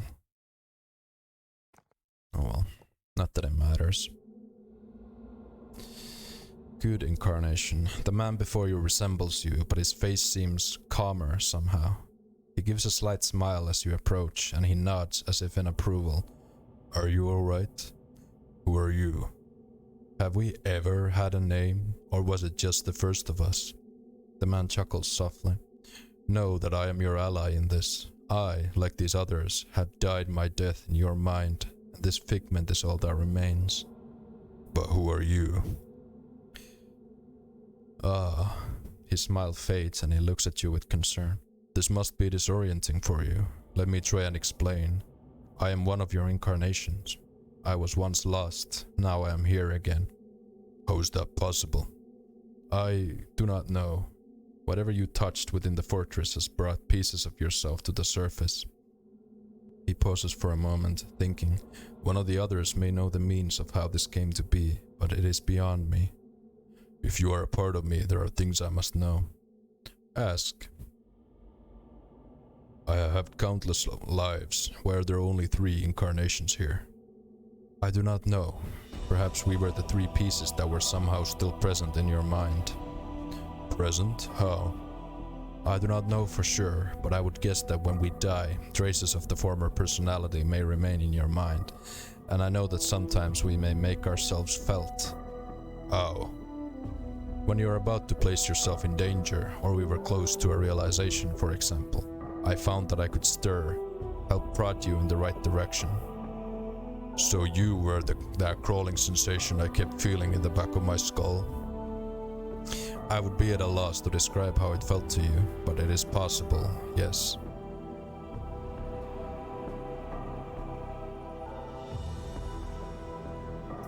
Before you said that when we die, traces are left in the mind.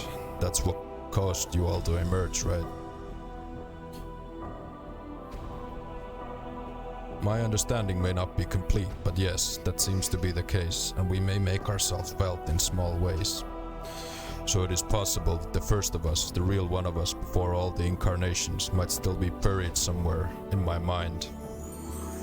The expression on the incarnation's face flickers for just a moment, but it is like a window, and you suddenly realize who it is you are speaking to. You were the first of us. The incarnation's eyes take on a haunted look, and his gaze turns away from yours. I know what you're thinking, but it is not the case. You think that knowing the mind of the first of us will somehow help you here, in this place. It will not. But why? I have so many questions that you can answer. Why did we become immortal? Why? Because if we die, truly die, the incarnation looks up at you and his eyes are like steel. Death's kingdom will not be a paradise, not for us. If you spoke to these others that were here, know that a fraction of the evil of their lives is but a drop of water compared to the evil of mine.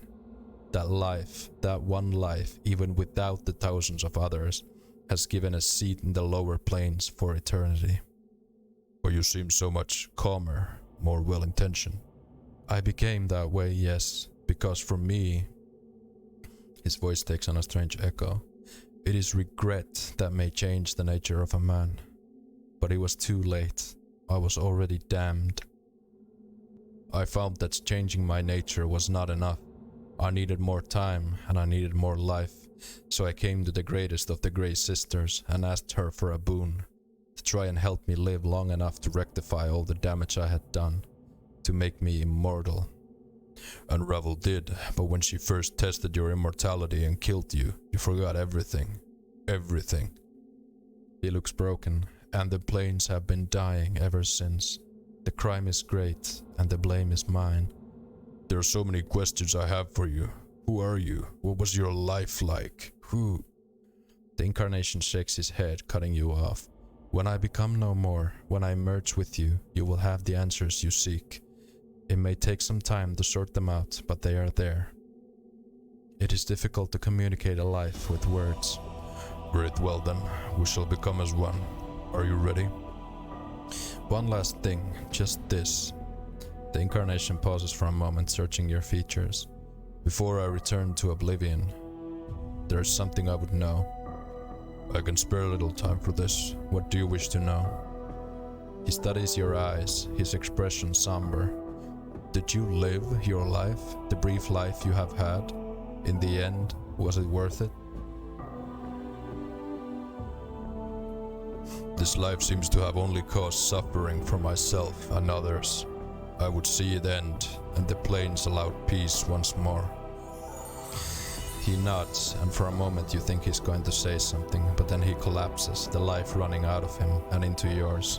As he falls to the black stones, you feel a crawling sensation in the back of your skull, making you shiver, and you know the incarnation is no more. Farewell. I'm gone. Okay, now let's use the bronze sphere. As you hold the sphere up this time and examine it, you feel the memories of the first of your incarnations stirring within you, but it is not an insistent or driving force. It is calm, like the thoughts of a man walking across a great distance to speak to a friend he hasn't seen in ages. As you feel his presence in your mind, you see the sphere in a different light, not as ugly or hideous, but as something precious, like a newborn child. The sphere is the repository of your last moments, before you met Ravel on the grey waste and asked the impossible of her. You know why you asked her, and you know that all you need to do is touch the surface of the sphere with both hands and feel regret, and the stone will open itself to you. Clasp the stone and feel regret. The sphere wrinkles in your hands, the skin of the sphere peeling away into tears and turning into a rain of bronze that encircles you. Each droplet, each fragment that enters you, you feel a new memory stirring. A lost love, a forgotten pain, an ache of loss, and with it comes the great pressure of regret. Regret of careless actions, the regret of suffering, regret of war, regret of death. And you feel your mind begin buckling from the pressure. So much all at once, so much damage done to others, so much so, an entire fortress may be built from such pain. Try to focus, keep your center. I have a request before we deal with the Transcendent one. Can we save and show off the Dakan and Valor options if we choose to do things violently before doing talking? Sure, we can do that. Try to focus, keep your center. And suddenly, through the torrent of regrets, you feel the first incarnation again. His hand, invisible and weightless, is upon your shoulder, steadying you.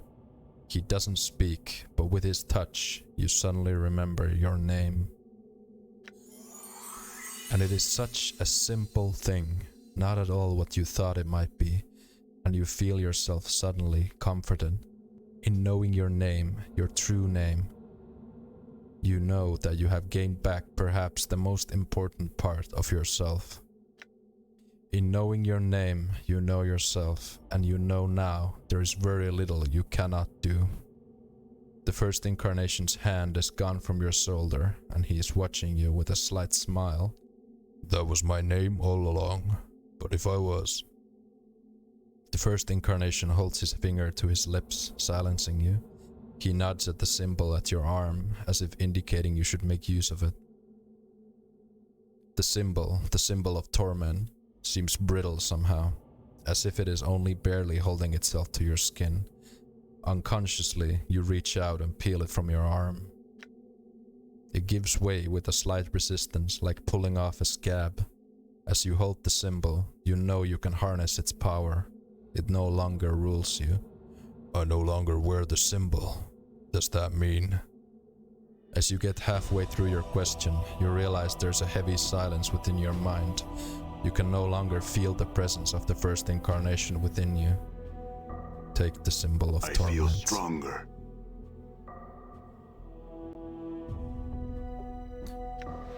And we gained 7 character points. My name is Jim. Now for the most powerful spell in the Infinity Engine games, nothing else comes close to it. Yeah, pretty much.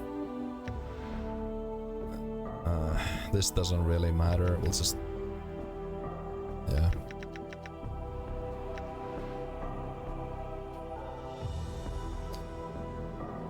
Alright.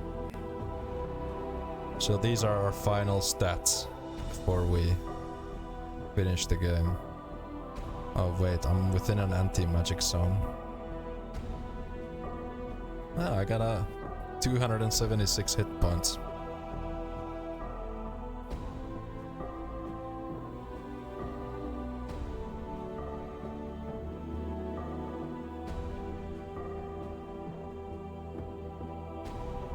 The dude skipped leg day. Yeah, he's got a pretty bad case of runner's physique. 14 strength and 25 constitution. We need to wait for this anti-magic shell thing to wear off. I wonder if we can rest here. We can. Excellent. Okay. So yeah. Here's the symbol of Torment. So, as per Django's request, we're first gonna do the final boss by fighting him so I can show off the spell. But then after that, we're gonna do it we're gonna get the best ending. So. Alright, let's do this. Before you is the ghostly form of Dayanara. Her spectral gown seems stirred by some ethereal breeze. Her eyes rest on yours, and you feel a strange disjointed sensation, as if you are looking at several pairs of eyes at once. Dayanara? The thing is, 14 strength is still above the average person in the age of people working fields and doing manual labor to survive, so he's probably pretty damn fit. Well, I mean, yeah, obviously, but like, it's just the discrepancy. Because he's got 14 strength, which is, admittedly, pretty decent, but he's got 25. He's literally one of the toughest guys in the entire multiverse. He can run for miles. He can run for like multiple marathons without feeling tired. Like okay. My love, at last I have found you. I searched for you after you were divided by the crystal. This fortress spans hundreds of miles, and I feared you were lost to me. Her ghostly eyes take your measure, searching your bodies for new wounds. Are you well? I think so. The crystal divided me, but I am one again. Now I am trapped here, however. I suspect trapping you here was the crystal's true purpose, but it poses no barrier for one such as I. She closes her eyes. Much do my eyes see, and the halls of this fortress are well known to me. If you are trapped here, my love, I shall see to it you are set free. Where is it you wish to go? I wish to speak to you for a moment and tell you how you died and why. What are you speaking of? When I brought you to this fortress, it was my intention that you die here. I needed someone to remain behind so that they would serve as a link to this place. I knew because you loved me so much that your love would stave off death and allow you to become a spirit. And that is why you suffer now. Dayanara's face is a mask as you speak the words. I am sorry, Dayanara. Do you love me? If you say yes, my love, then nothing that happened matters.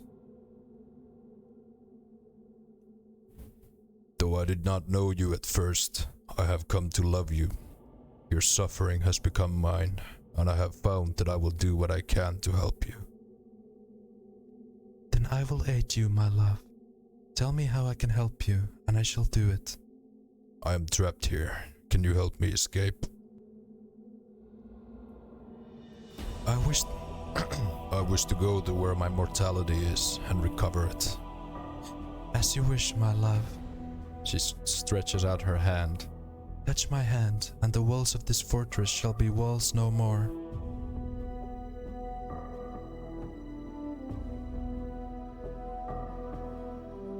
I forgive what you have done. I shall wait for you in death's halls, my love.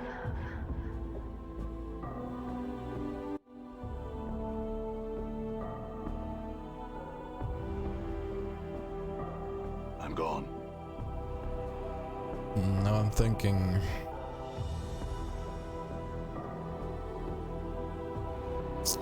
Should I do the real ending, the ending I want first, or should I do the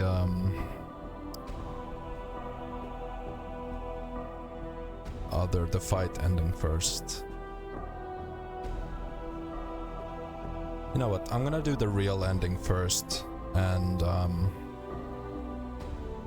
then we'll reload and we'll do the.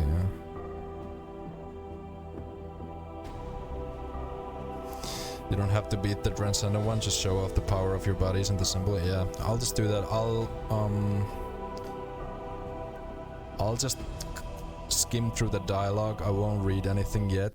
Just, oh fuck, there was a cutscene. Well, we'll watch the cutscene once I do the real ending. So you have come. You are unwelcome here, Broken One. This is just to show off this. I want to show off the spell, symbol of torment, and. Wait, I think you can only resurrect either Dakon or Valor, so which one should we do? Are they dead? Yes. Unlike you, they have but one life. And they wasted it for your sake. Valor? Okay. Yeah, I'm just gonna skim through this for now. I'll read it when we do it for real.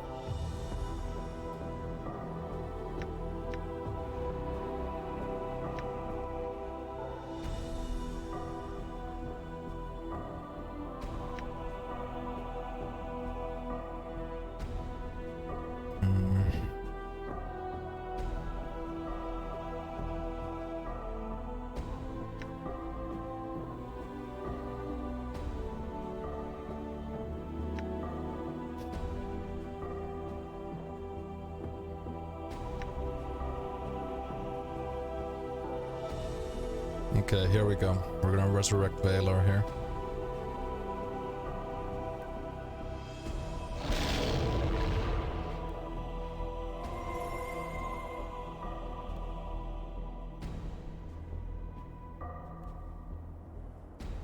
The slightest touch of your power seems to set a spark through Valor's armored shell. It rises into the air and refits itself into the semblance of a man. As the armor reattaches, two fires blaze within the helm. Valor. I have awakened. Valor, listen to me. A great injustice has been done. When I die, someone else across the plains dies in my place. It has happened hundreds, thousands, perhaps hundreds of thousands of times. The multiverse dies so that I might live.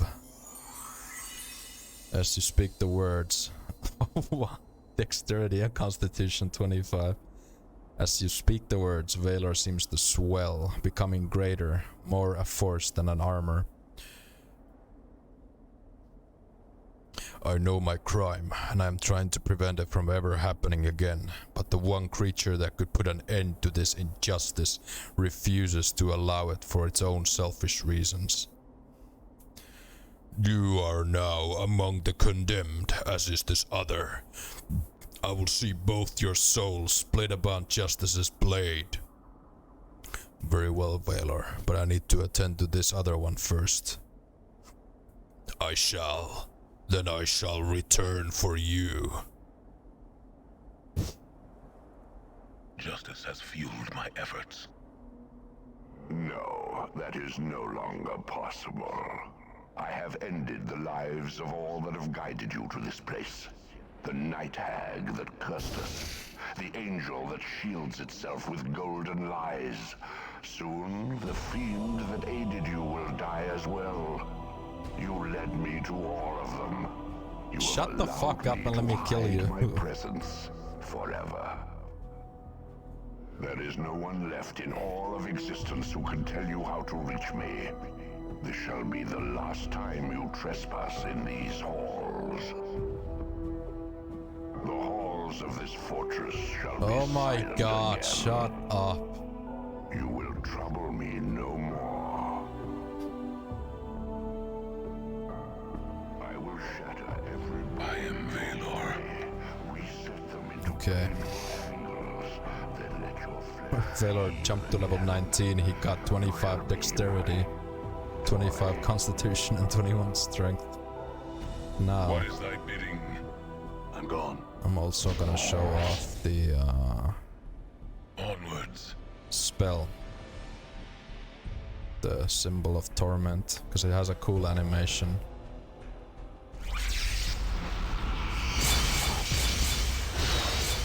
Alright, here we go.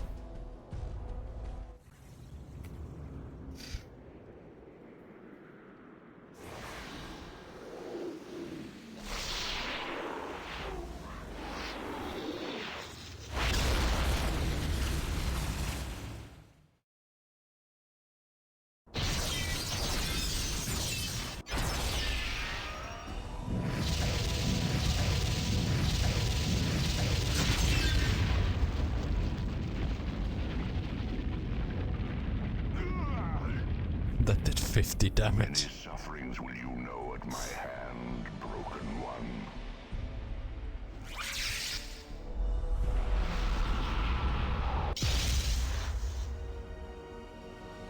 What's this? Conflagration. Well, at least we get to see some cool spell animations, I guess.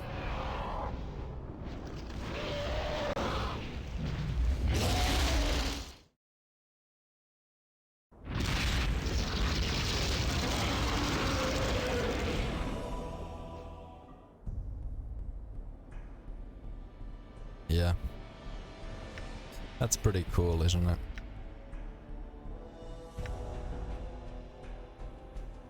Okay. I don't want to kill the Transcendent one, so I think we're just gonna reload here and do the actual ending. Velo don't care about your spell with his MR, yeah. He does have full magic resistance. But yeah, let's reload here. Wait, did I not save? Oh, right. Oh, I guess I didn't. Oh well.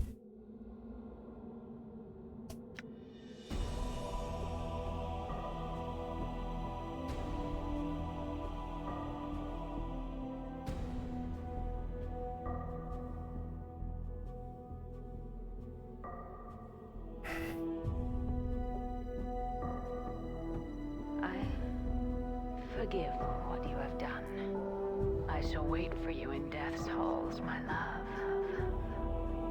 Now let's not screw up the dialogue boss, by the way. Done.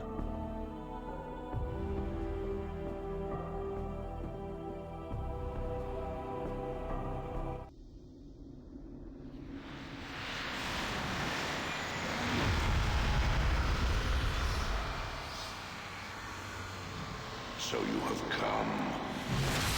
Then you shall die again.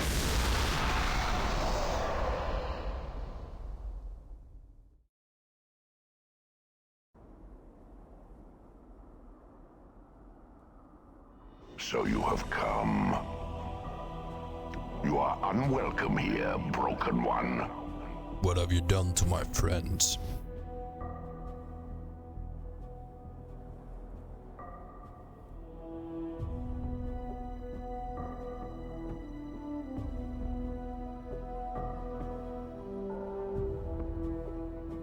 Are they dead? Yes. Unlike you, they have but one life. And they wasted it for your sake.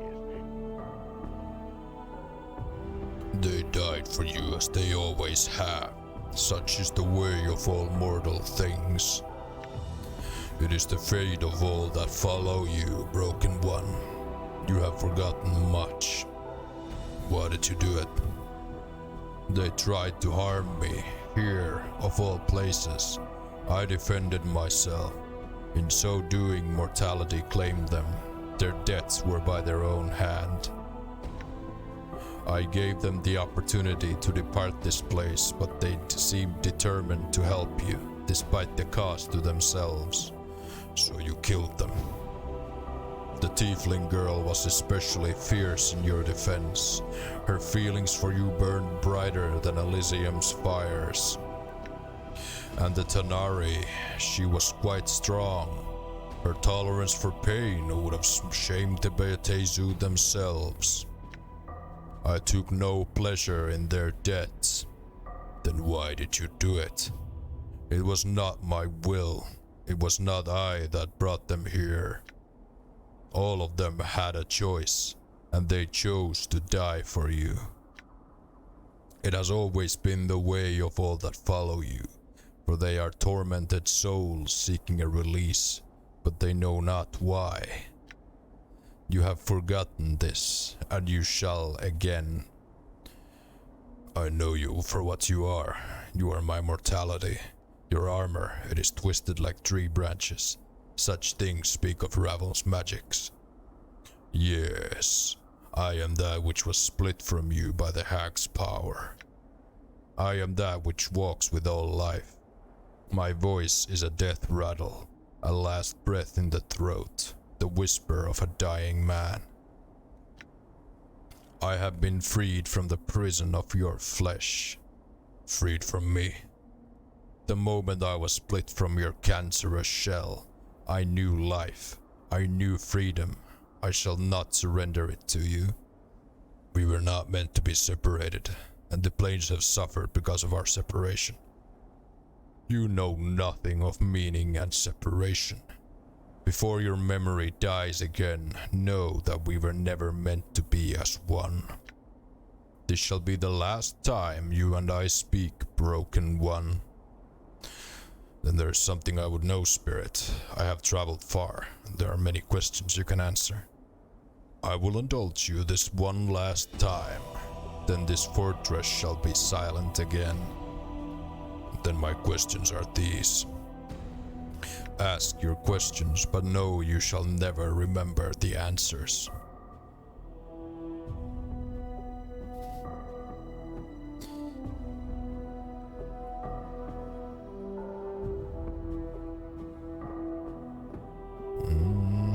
I think we only need to ask him this. What can change the nature of a man? The question is meaningless. Nonetheless, before there is an ending between us, I will hear your answer. Then this is my answer, and you are the proof. Nothing can change the nature of a man. If there is anything I have learned in my travels across the plains, it is that many things may change the nature of a man. Whether regret, or love, or revenge, or fear, whatever you believe can change the nature of a man can. Then you learned a false lesson, broken one. Have I? I've seen belief move cities, make men stave off death, and turn an evil hag's heart half circle. This entire fortress has been constructed from belief. Belief damned a woman whose heart clung to the hope that another loved her when he did not. Once it made a man seek immortality and achieve it, and it has made a posturing spirit think it is something more than a part of me. Your defiance will hurt you more than any wound in this place. Belief cannot change the nature of a man. I think it can. I think belief could even unmake me if I believed it enough. You do not possess the force of will for such a thing, so you admit it's possible.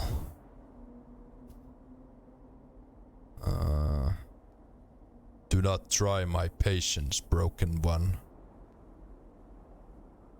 Wait, this isn't the best one, is it? This is not the best ending, is it?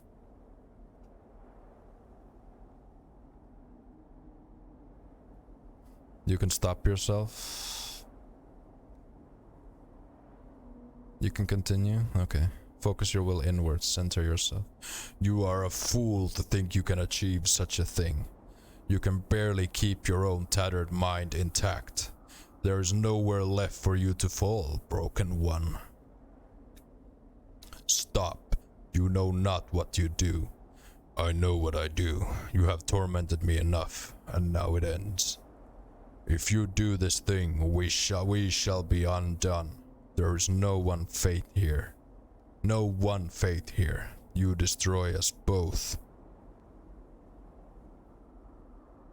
As I see it, I have two choices. Either I kill us both, or I let you kill me again and again, losing what few pieces of my mind I have left. I think I'd prefer we both die, unless you have a third solution. There is no other resolution to this matter. I think there is. We can become one again, as we were meant. You know not what you do. If we are reunited, then it shall be an ending. There shall be no future for us. We shall go on to further torments. It is better that happened than the multiverse continuing to suffer because of us. If we become one, we shall suffer. There is too much of the nature of the first one in us for us to be saved. We shall be damned. You know not what you do. No, I know very well what I do, and I think this is the only answer. Prepare yourself. Know that I have always hated you, Broken One. When we are one, I will continue to hate you. When your shell dies at last, know that I shall take pleasure in your death. I can live with that, and so can the planes. Know that my hatred for you will unmake the planes. Prepare yourself. We shall be as one again until your last moments of life. Before we do, what of my friends? Is it possible to save them? I am mortality itself. The nature of life and death is something I know well. When we are one, my knowing shall be yours. Very well. I am ready to become mortal again.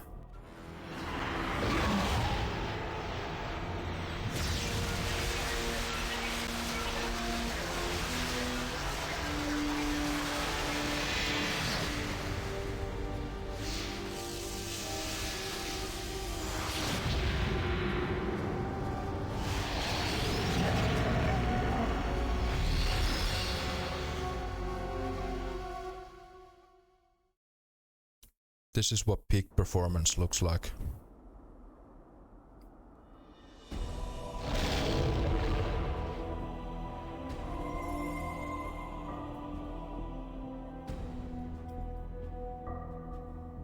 As you reach out with your power, Mort suddenly floats into the air. Hold up, Chief. You don't need to resurrect me. I was just kinda lying there, you know, listening to you two. You were feigning death. Well, yeah, I mean, I'm already dead and... Chief, what happened to your voice? I am something else now. Time runs short, and soon time and fate will catch up with me.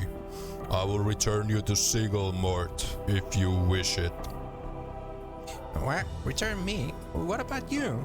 Come on, Chief. I may be a coward, but there's no way I'm leaving you in this place. Many are the crimes that were committed when my mortality and I were split. These crimes carry a price. You may not go where I will soon be. Well, I could go with you anyway, Chief, if you wanted me to. I mean, we've been through worse. Not this time. Perhaps one day you and I will meet again, on another plane. But not now. Not to get all misty-eyed, but it's been a pleasure, Chief. Farewell, Mort. Now, I never cry when it comes to like games or movies or whatever, but the first time I ever completed this game as a kid, I cried. You reach out with your power. There's a rush of air, and Anna stirs. She raises her head slowly, then shakes it, confused. Anna, are you alright? Anna's eyes widen as she hears your voice. What happened to you? Your voice, it's like echoes, it is. I have changed. I am something else now, and I cannot remain here much longer. I will return you to Sigil, if you wish it. What? Anna opens her mouth, then pauses. Where are you going? Many are the crimes that were committed when my mortality and I were split. These crimes carry a price. There is a place reserved for one such as I on the lower planes. It is punishment of a sort. But I don't want you to go. I will not forget how much you were willing to sacrifice for me, Anna. Anna nods. She looks like she's about to say something else, but then falls silent. But the unspoken thought remains in her mind, lingering. I do not need your words to know your heart, Anna. Farewell.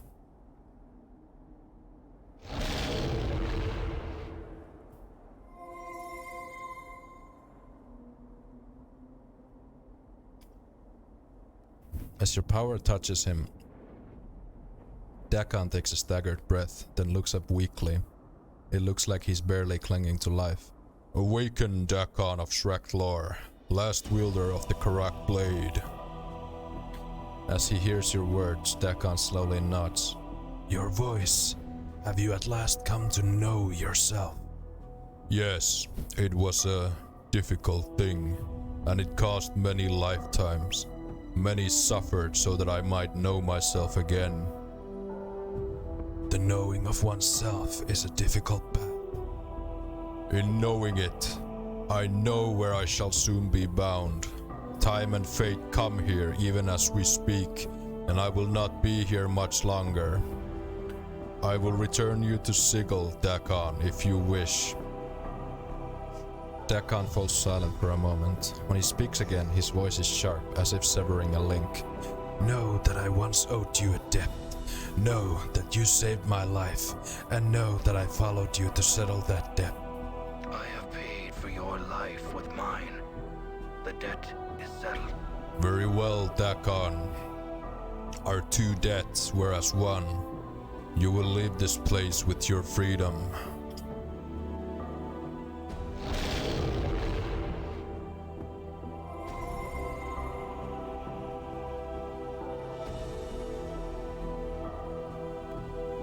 As your power touches Fall from Grace, she rises dizzily to her feet.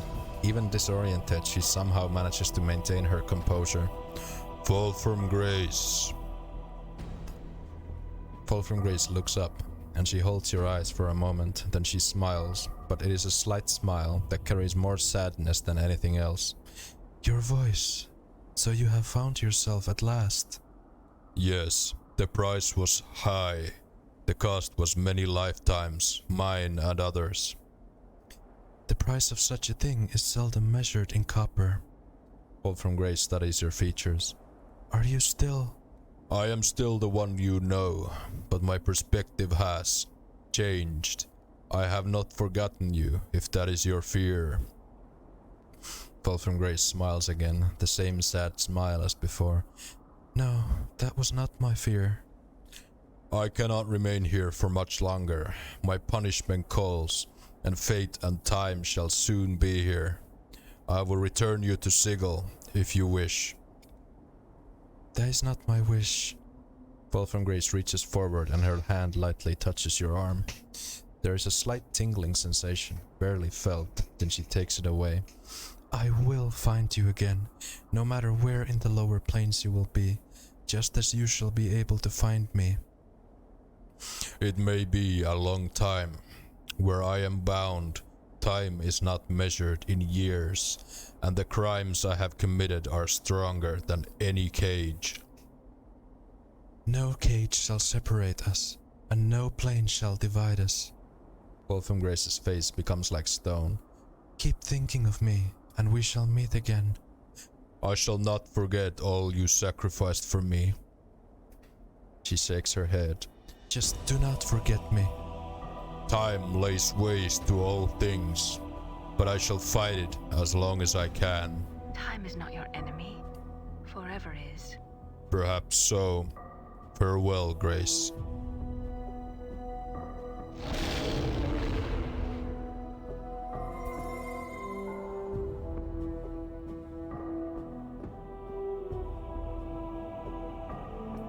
The slightest touch of your power seems to set a spark through Valor's armored shell. It rises into the air and refits itself into the semblance of a man.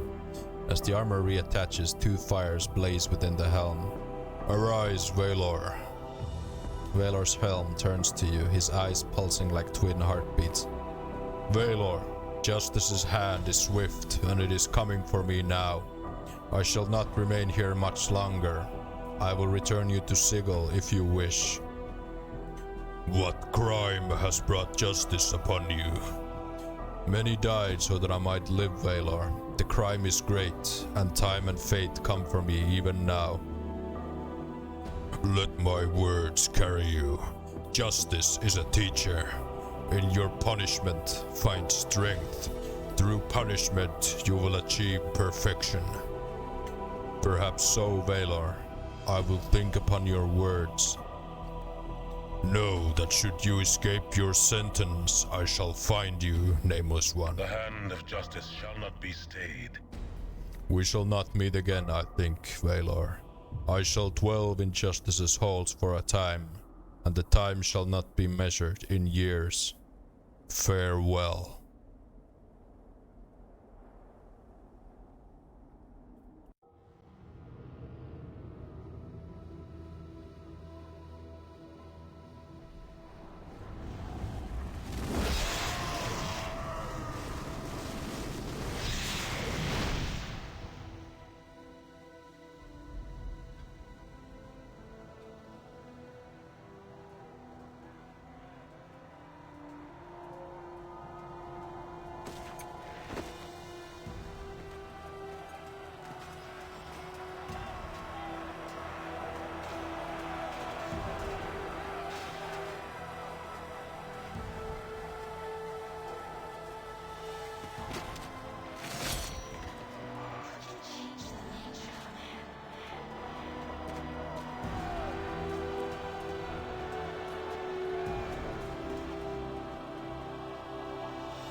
And I still get goosebumps at that ending, even after all this time.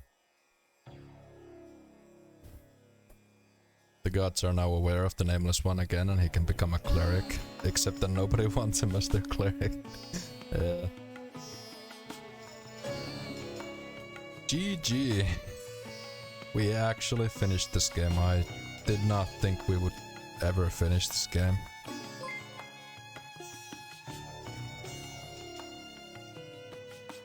GG, well played, very Bojam. Thank you, Robin, for this. Thank you so much. I enjoyed it. It was a fun playthrough. A lot of reading, but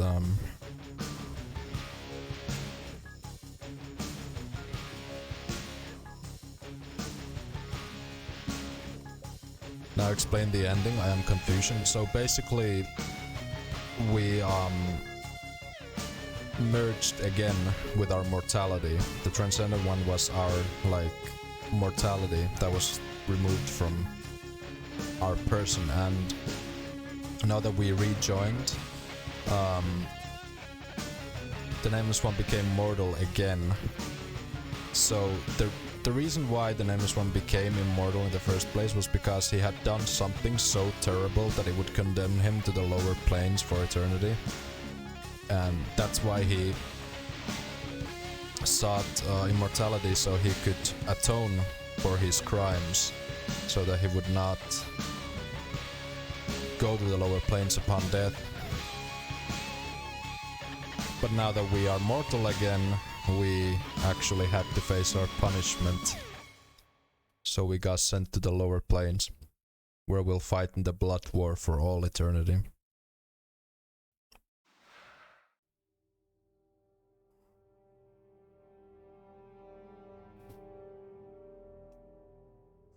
Thank you, Benu. It was quite a journey, but it's over now.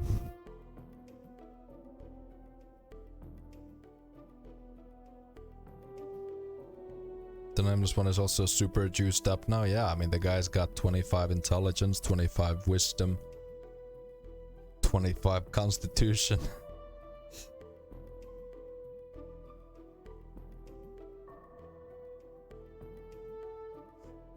So the game was rigged from the start. Yeah, pretty much, because he originally wanted to become immortal, so he could spend his lifetimes atoning for his crime, but he lost all his memories when he became immortal, so he ended up spending a lot of lifetimes doing all sorts of stuff. Some lifetimes were like horribly evil and some were good, and you know, so he didn't really accomplish his goal.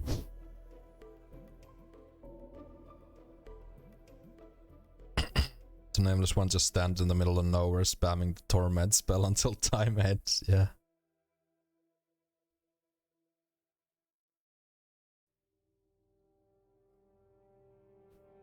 But he didn't die again yet, so he shouldn't be in the lower planes yet. Well, maybe he died of old age. Or maybe just all the, you know, wounds he sustained over the course of his lifetimes finally like caught up.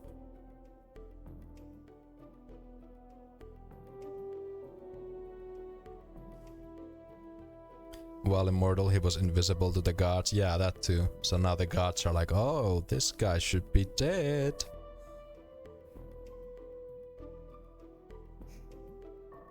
And now he is dead.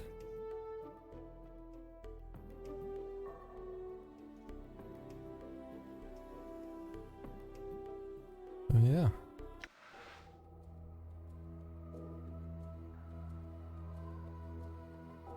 As soon as his mortality returned, the Nameless One appeared on the Divine Radar and was immediately sent to the lower planes. Yeah, I think that is the actual explanation.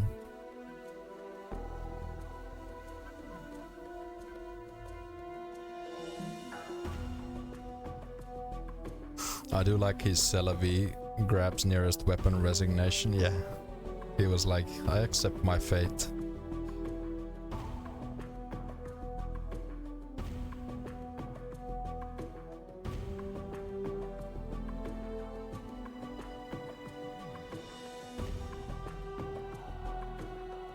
This guy should be dead, yes, but the gods mustn't interfere. Ayo, badass of old, doesn't look kindly on those gods interfering. Well, was it a good or bad ending? This is basically the best ending you can get.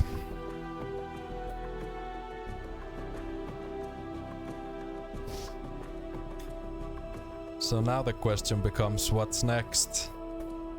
What do I stream now? Well, I do have a few games on my list.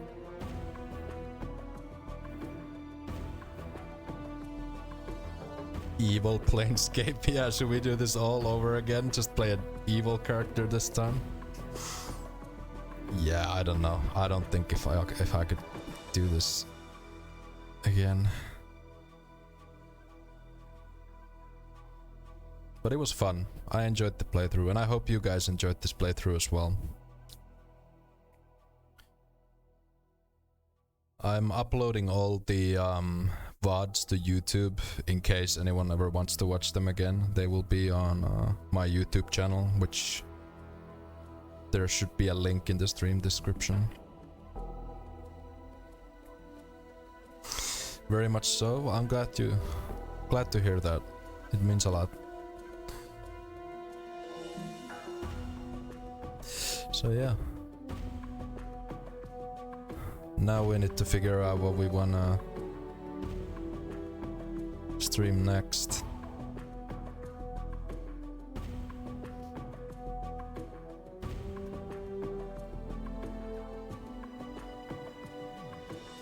I'm not falling for your rickroll.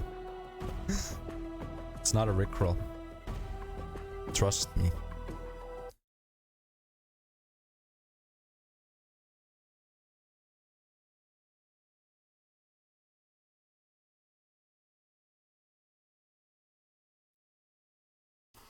Heard you have a bard and an HDD right next to you. I do. I just need to open Pandora's box and let the spirit out.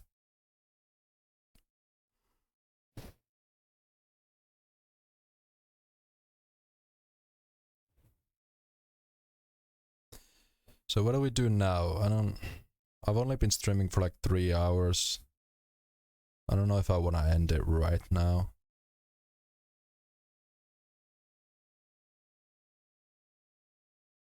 But then again, I don't know what else we would do. It would feel kind of weird to start like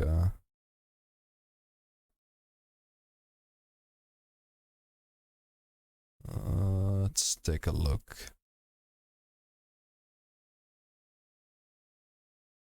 I mean, I should probably restart stream anyway. Even if I were to continue, I should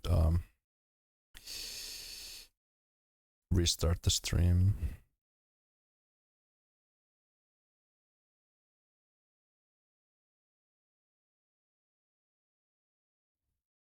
Go back to Kingmaker?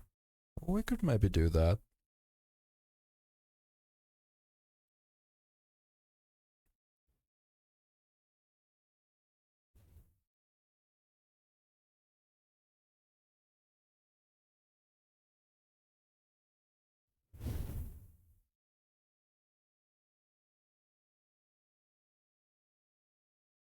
Well, actually, I probably am gonna call it here.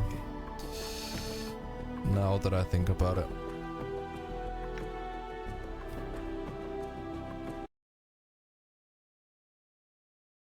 Yeah, I'll figure out something to do tomorrow.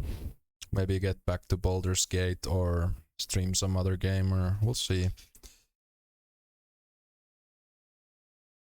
For now, we'll give somebody a raid. We can give Mithril a raid. Actually, no, we'll give Nebuka a raid. Yeah, we'll go and say hi to Nebuka. He's my countryman. He's currently streaming Morrowind, so go and say hi to him. So yeah, thanks guys so much for watching and listening, more importantly. It was quite a journey. I hope to see you guys again tomorrow. So yeah, take care and make good choices, and I'll probably be live again tomorrow. So bye bye.